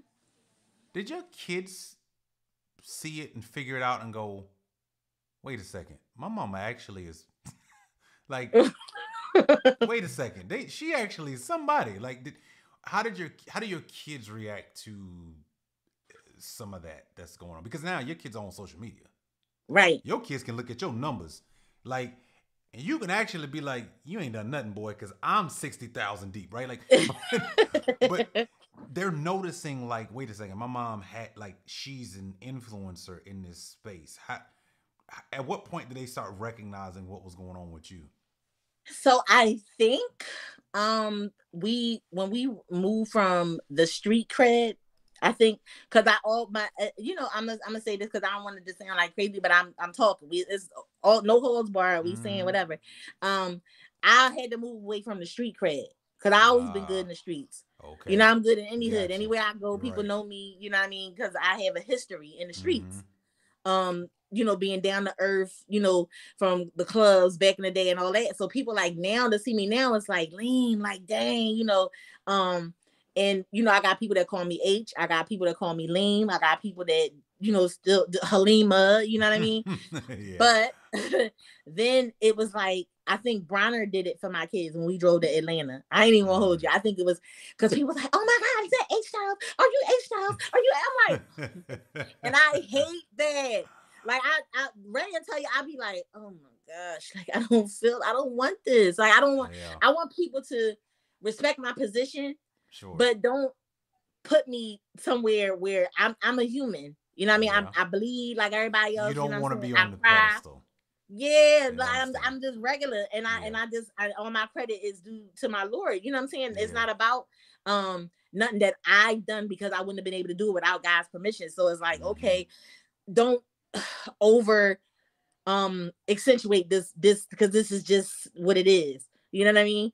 But my kids were with me, and it was like, They were dang, soaking that up. and it's like Yeah. my mom popping. Right. Right. Even when I was on the news, my daughter, for a long time, my daughter never said who her mom was. Like for a long time. Understood. That's understood. That's fair. And Instagram, when I posted her, I think it was when she was playing basketball. Mm-hmm. And I would post her, at basketball games, and it was like, I see you on H Styles page. She like, that's my mom. They like, no, it's not. That is not your mom. Stop lying. She's like, why do I gotta lie about the fact that that's my mom? It's my mom. They're like, oh my God, H Styles your mom. Da, da, da, da. Right. And it's like, I don't know, it's just like crazy. And I'm like, okay, so now we gotta bring. She said, where do I get my energy from? Yeah. I don't know. Like this is all day, every day. Like it's all day, every day. Like literally for forever. But they it's like that's she like that. Yeah, that's my mom, and it's like So for a long time, people wouldn't even believe that. Like if she say that's my mom until her Right. prom, and when her prom came, and it was like that's really her mom. Like Mama pulled up. Mama was like, yeah, "Yo, like we wait about a to minute, come that's out." her mom.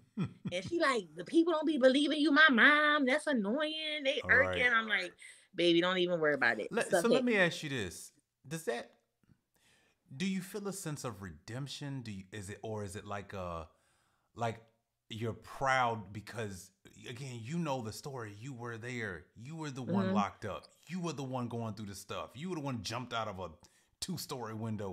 Like, do you feel a sense of like pride now? Like what's the feeling now, like for um, where you are? I could never say I'm proud. I'm more or less just grateful. You know what Hmm. I'm saying? Like I'm more like thankful that I was able to beat the odds per se. You know what I'm saying? Like Yeah. I'm grateful to not become a statistic, to be able to actually sit and be able to tell my story and have these conversations, and people see that it's a way out. You know what I'm saying? Like regardless of anything you may go through, how hard you may fall, you can get back up, and you just gotta know that you're not giving up. Like you can't give up. You Hmm. can't give up. So I think that at this stage, people were like, "Girl, this that, and that." I know you. This. That. I'm like, pat yourself on the back. No, I just think I'm grateful to the Lord. You know what I mean? That I was able to get this far. I'm Yeah. thankful every day for this man who sticks with me and stands by me. And my children, and all of the above, and the friends and family that I have that have stuck by me and rolled this thing out, because it's been an uphill battle. I'm telling you. Yeah. And I hate when people, I'm not gonna say hate, I dislike when people say, girl, you came a long way. Like, just soak all this in, baby. Right. Soak it all in, baby. Like I had to Right. soak it all. Let's soak it all in. Yeah. You're not gonna keep saying that, because sometimes people will be like, girl, you came a long way. Like, came a long way. Yes, I've had some situations, but I just don't want people to keep saying that, because it's like, okay, stuff has happened, yes, but I'm here now, and we Yeah. are here. That's You know where what I'm we at. saying? So Yeah. So the shop. You've got, Yes. what's the name of your salon? Give everybody the name of your salon. H Styles Hair Studio. A Styles Hair Studio. Yes. Give us some.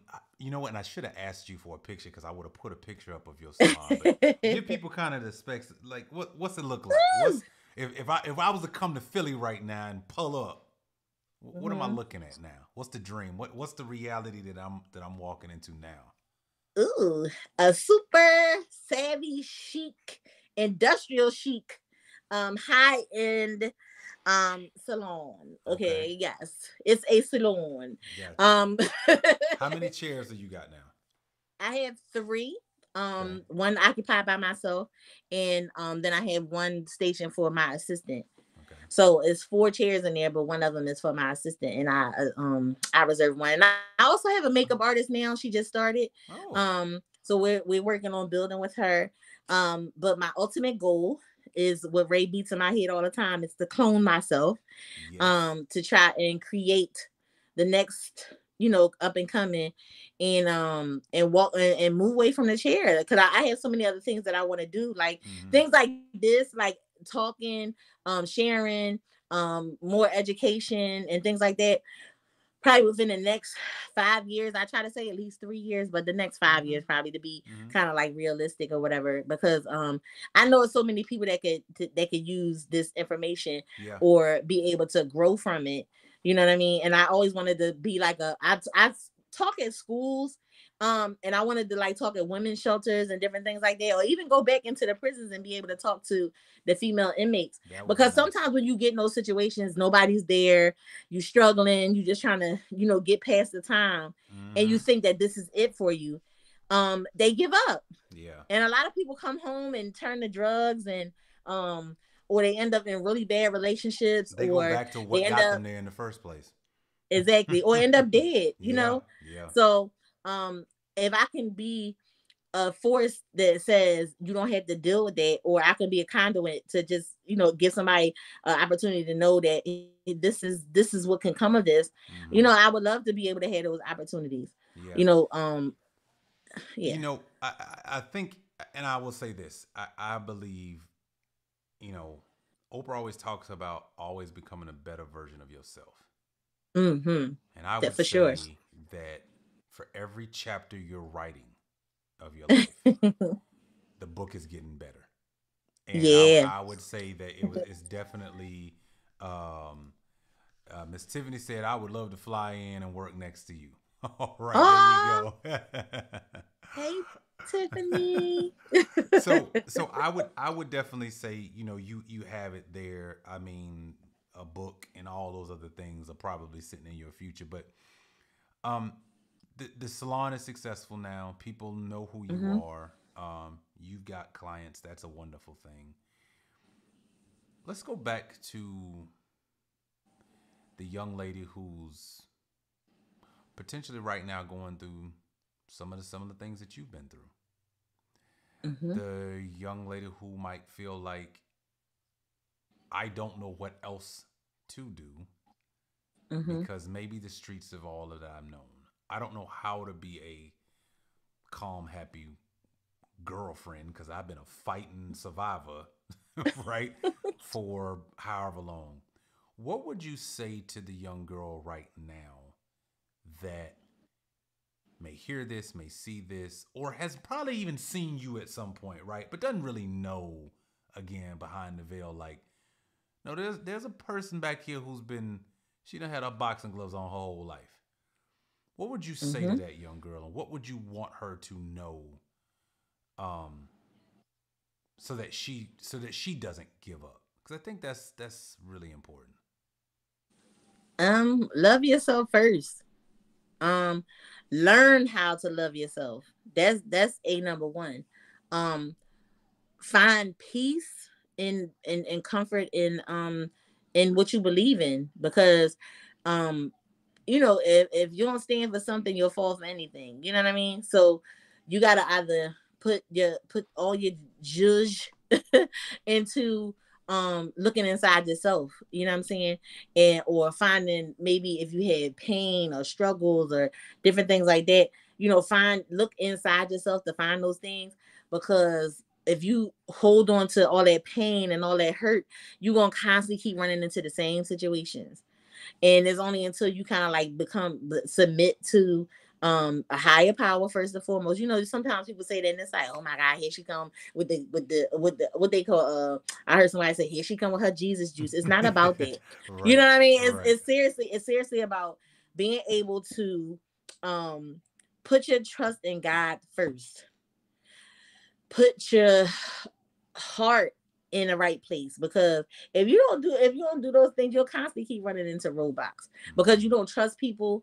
And when the trust is ultimately for your Lord, you can't put your faith in people because they human just like you are.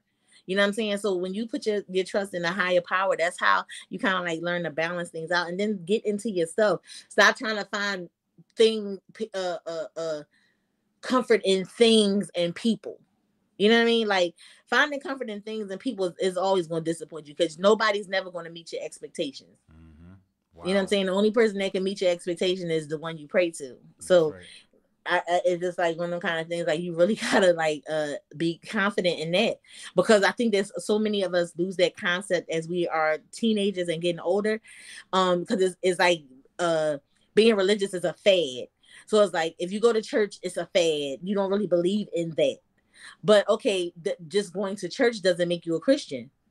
You know what I mean? Just Facts. going to the masjid doesn't make me a Muslim. Facts. So along the way, you gotta is what you imply within your belief is what makes you whole, as you know, within spirituality anyway. Yeah. You know, man, it's so refreshing to be able to see somebody who takes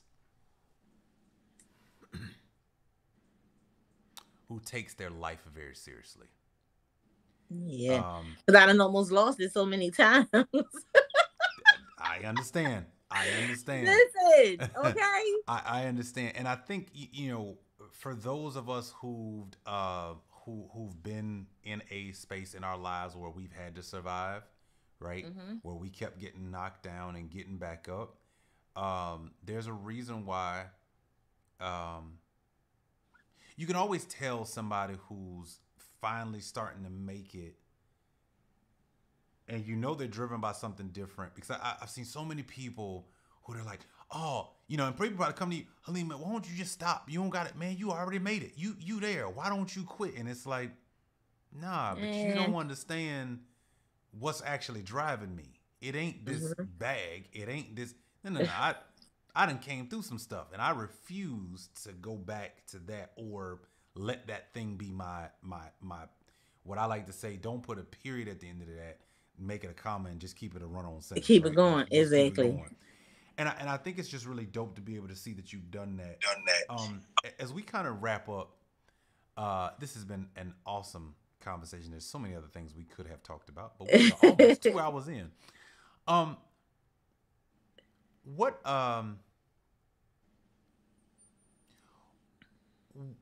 what would you say to the struggling business owner who's dealt through COVID, Hmm. um, who's seen that they've had to make some shifts? Obviously, you've made complete different changes, and maybe talk to maybe a couple of those things that you did differently while the pandemic is happening and you can't really be there. What things did you do differently? How did you offer your clients something different, or what did you change? But what kind of advice would you offer to somebody who right now has had to make some shifts that, to be honest, they weren't just shifts, they were permanent changes because Hmm. maybe the world is changing? What would you offer to somebody in that position right now? Well, during the pandemic, I was doing retail crazy. Hmm. um Trying to make sure not just my clients, but I think that's something that we get caught up in. We just try to, instead of, I think people get afraid of broadbanding, like get afraid of going past the social media page, going past your email listing, going past, so many other different things. I think that you have to learn to balance what you have on the forefront and everything outside the box. Mm-hmm. And when you start thinking outside the box, that's where the real juice is. You know what I'm saying? So I was selling retail since 2016, but during the pandemic, I'm like, my clients need packages.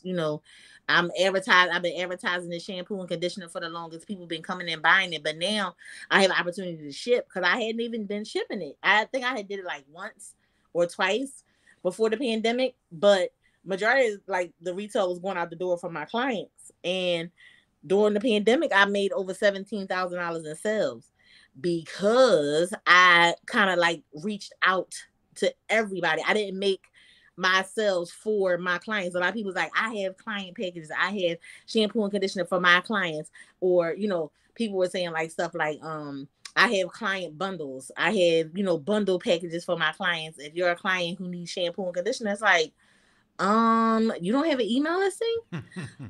Like that, go send that to your email listing, but everything else send to everybody else. I had people from St. Louis, I had people from Florida, I had people from um um um uh LA. Like people from everywhere, Maryland, Delaware, wherever, was buying shampoo and conditioner or my packages that I had. And I didn't just sell one shampoo and one conditioner like you just buy a conditioner or a shampoo. No, you had to buy the whole package.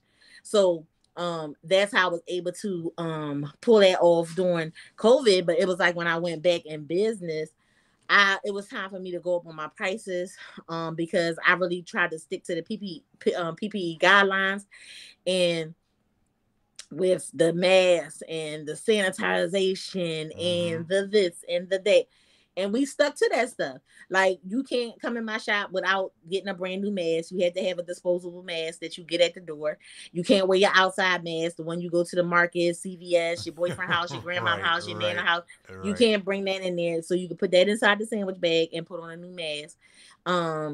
With making sure we're checking temperatures, even though, the temperature isn't like 100%, but we just take as many precautions as possible, making sure that the shop is completely sanitized, wiping the chairs down after every client.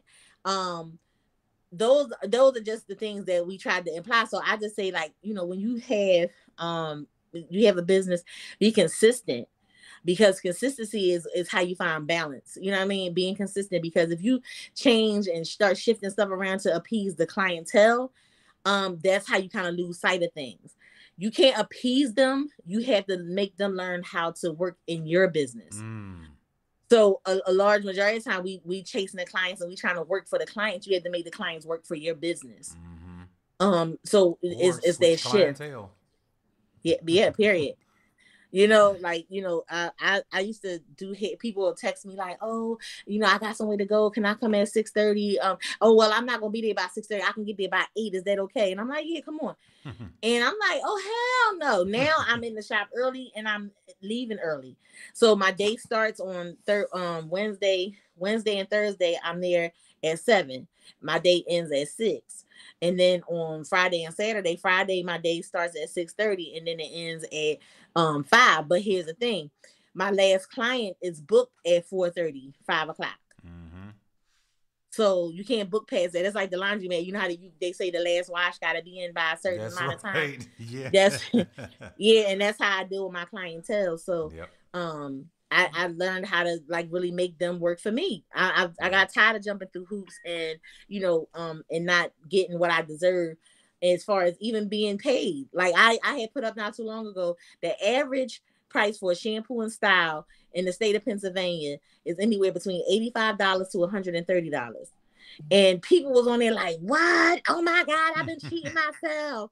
Oh no, I gotta go up on my prices. I'm like, I think I saw the one that you did that was pretty hilarious. You did a video and you were talking about how somebody was complaining because their child's shampoo or something was the same price. Like, listen, most it's 4-year-olds with the same amount of hair or more as than grown me. women. They hair be down to their butts and they 5. All right. And you think I'm going to sit up here and give you a child's price? No, her hair longer than yours. Hair is hair. Period. Yeah. So if it's to her butt, if it was on your head, it's going to be to your bra strap. So I just need you to be clear. This is the same amount of head. What's the difference? Because a head is smaller? No. No. Yeah. It's funny because I think when you're on the outside looking in of a business, it's easy to sit in these cheap seats and judge. Yeah. until you own that business, and now you got to pay bills. Now you got to pay rent roll. Now you got to pay for employees. Now you got to pay. You realize real quick, this I have to do what makes sense. And I love the way you put that. Having to train your clients how to work within your business. Yeah. It is actually um, a learning process for both the person providing the service and the person Mhm. getting the service. You got Mhm. to figure out what makes sense. Like I don't know much. I don't know anything. I'm a bald man. I don't know much of nothing when it comes to that stuff. I will say when it comes to just customer appreciation and service, one thing, for example, when my wife and I travel, we use our Amex because there's a certain level of customer service that we know we gonna get, and what we get when we go into a lounges, when we Mhm. go certain, we already know how they gonna treat us, right? Let me tell you something. We have a restaurant here called Steak 48, right? Mm-hmm. And it's like you have to be of the elite damn near to get in that joint. Unless you like really fishing out the reservations. Call American Express. Excuse me. We're trying to get into this restaurant and unfortunately they don't have any reservations. Let us take care of that for you. Uh You huh. know what I mean? Yeah, it's Okay. different. It's different, It's a and different ball so game. you have to. And so the key is what I've learned, and this is universal for any business. If there's a certain type of client that you know you want to go after, your level of service has to match what that person is used to. Um, Exactly. you heard me tell the situation about my wife. My wife will fly to LA right now to go get her Yes. hair done. Exactly. That's not a. It's not a question of how much it costs and can you give me a discount. No, no, no. My Mm-mm. wife is gonna pay for that flight. She's gonna hop on that plane. She will go get her hair done and then take the red eye back home because of the relationship that she has with the guy that does her hair. Mm-hmm. Because one thing she knows, and we all know, women don't play about their hair and men don't play about their barbershop cuts. So, Exactly. so she will go there, but that's because they've learned each other. He knows this Mm-hmm. is a woman who travels a lot. She can't always Mm-hmm. be, just looking all crazy. No, so when she need to Mm-hmm. really make sure she on, if he can't come to her, she going out there. Exactly. When you understand that that's who your client is, there's certain things that you just know you gonna do. You know, there's a certain level Exactly. of service and care that you just gonna. There is no down day. Exactly. You got a client coming in from out on the other side of the freaking country. You don't get to Exactly. have like a moment and say, no, that's your clientele, right? Right. And so it's interesting. It was so funny when I saw you put up that post because I'm like, well, clearly they haven't had a hairstylist like you because Mm-hmm. they must go everywhere and try to get everything for the free ski. And it's like, that's not reality. Like, that's, It's not. there's no reality in that. Um, but it's just so cool to kind of see what you bring to. I hope this was helpful to people to be able I to hope so understand too. that there's a lot to not only who you are, but let me say this, just as somebody on the outside, um, and haven't known you as long as Ray has or anything else, I will say what I feel like just makes you so such a need of a light in this time is because I think so many times we're looking to judge people. We're looking to create a narrative that ain't even true about people just based on the way they look. Somebody look at you and they're Mm-hmm. like, "Oh, she's Muslim." No, I'm a South Philly chick with some grit and some grind, and I know how to get to this money. Yeah. I'm not just a person out here, right? And that Mm-hmm. was when you agreed to do this. This is the reason why I said it was going to be behind the veil because I think a lot of times somebody might come in your shop Mm-hmm. and they're happy to just be there because they're like, oh my god, this is the chick I heard about, right? Mm-hmm. But I think it will cause people to respect you more when they understand, no, this woman is actually a human being who's been through the worst, but now she's here. Mm-hmm. And that is more inspirational than anything else. Your job in your industry is to make people look as best as possible with whatever you're Mm-hmm. doing. I think the greatest thing that I appreciate for you just coming on is the fact that you were willing to share. Obviously, I'm getting so many people. There, wow, everybody's saying, "Hey, They love you, so that's a good thing. And that's Um, my sister on there, Sadia. ah, Her daughter is literally the only person that can come to my salon, okay, at 5 years old and sit in my chair and get her hair done. She got color and all of the above, and her hair is almost to her behind. that's funny. But I don't do kids' hair. Yeah, I don't. yeah, I don't because I don't have the energy to deal with the parents. I don't yeah. have the energy to deal with the children, like because Hmm. their trauma that they dealing with from moms burning them or sending them places where they getting burnt. All right, Listen, all right. dealing with an 8-year-old that's been burnt and you trying to get in Mm, their hair and you trying to press and they leaning and it's like yeah. this is the aerobics I don't want to be bothered with. So That curling iron singe on the ear is real, just so people yeah, know. Like it's for real. And the kids, they be leaning. Next thing you know, they head is to their feet. All Your right. your stomach is over the back of the chair because you trying to keep up with them. It's a lot. Yeah, I get it. You listen, you know who your client is. That's the most important Period. thing. So Period. so listen, I want to say thank you for this time. I thank you for just being willing to share your story. Hmm. And I'm gonna ask honestly, keep sharing it. I think there's For sure. there's so there's so many, not just Oh, it's women. time. Our time is up. Okay. Look, Yeah, I'm like, our time is up. So yeah, because otherwise we'd be going on hell forever. yeah. But I just want to say thank you. I think for every Mhm. every person who's watching this on the replay, every person who's watched this live, I want to say I hope this was valuable to you. If you found this valuable to you, please do us a flavor. Leave a comment, share, like, and post. I will make sure that Hullema's information is added to the post of this. You will be able to find her. Go follow her. I promise you, her stuff is absolutely hilarious a lot of times. And she just hops on in a moment because you know whatever she's feeling, she's actually getting ready to say it. So it's actually quite hilarious. Um, but thank you for just being a human and recognizing that you do have influence and that we just appreciate you giving us a little look behind the veil. And I appreciate you for even having me here. This was dope. I love sharing. That's the whole thing. Like so, that's why I said no holds bars. Whatever you want to ask me, I don't mind because this is the stuff that people don't Yeah. get to hear, and you know what I mean. A large majority of the time, I don't really get to share because people want you to be so reserved with Yes. information. Sometimes. So I Yeah. appreciate it. Absolutely. Well, listen, for those of you who had a chance to check this out live, thank you so much. Hopefully, you found this valuable. Feel free to share, like, and subscribe here to my channel because there's going to be more interviews. You can also go back into my archive. I actually did an interview series that is continuing called Dynamic Fathers, where I'm interviewing fathers to have a whole entire conversation about the life, the behind the scenes, the good, the bad, the ups and downs of just being a dad. So I want to thank Miss Hullema Reddick. You can definitely find her on Instagram. She is killing the game. She is also a very real and authentic person, as you've seen in this interview. I also want to thank those of you who are watching the replay, and I also want to thank her kids for just being dope kids sticking by her side, her husband for being the man who he is, and I also want to thank all of the people who supported her throughout these years. If you did not do that, she would have never been on this interview. So thank you guys so much. Have a great, incredible rest of your day for those of you who watched and listened. And man, we're just gonna end here. You guys have a great, incredible day. Catch you in the next one.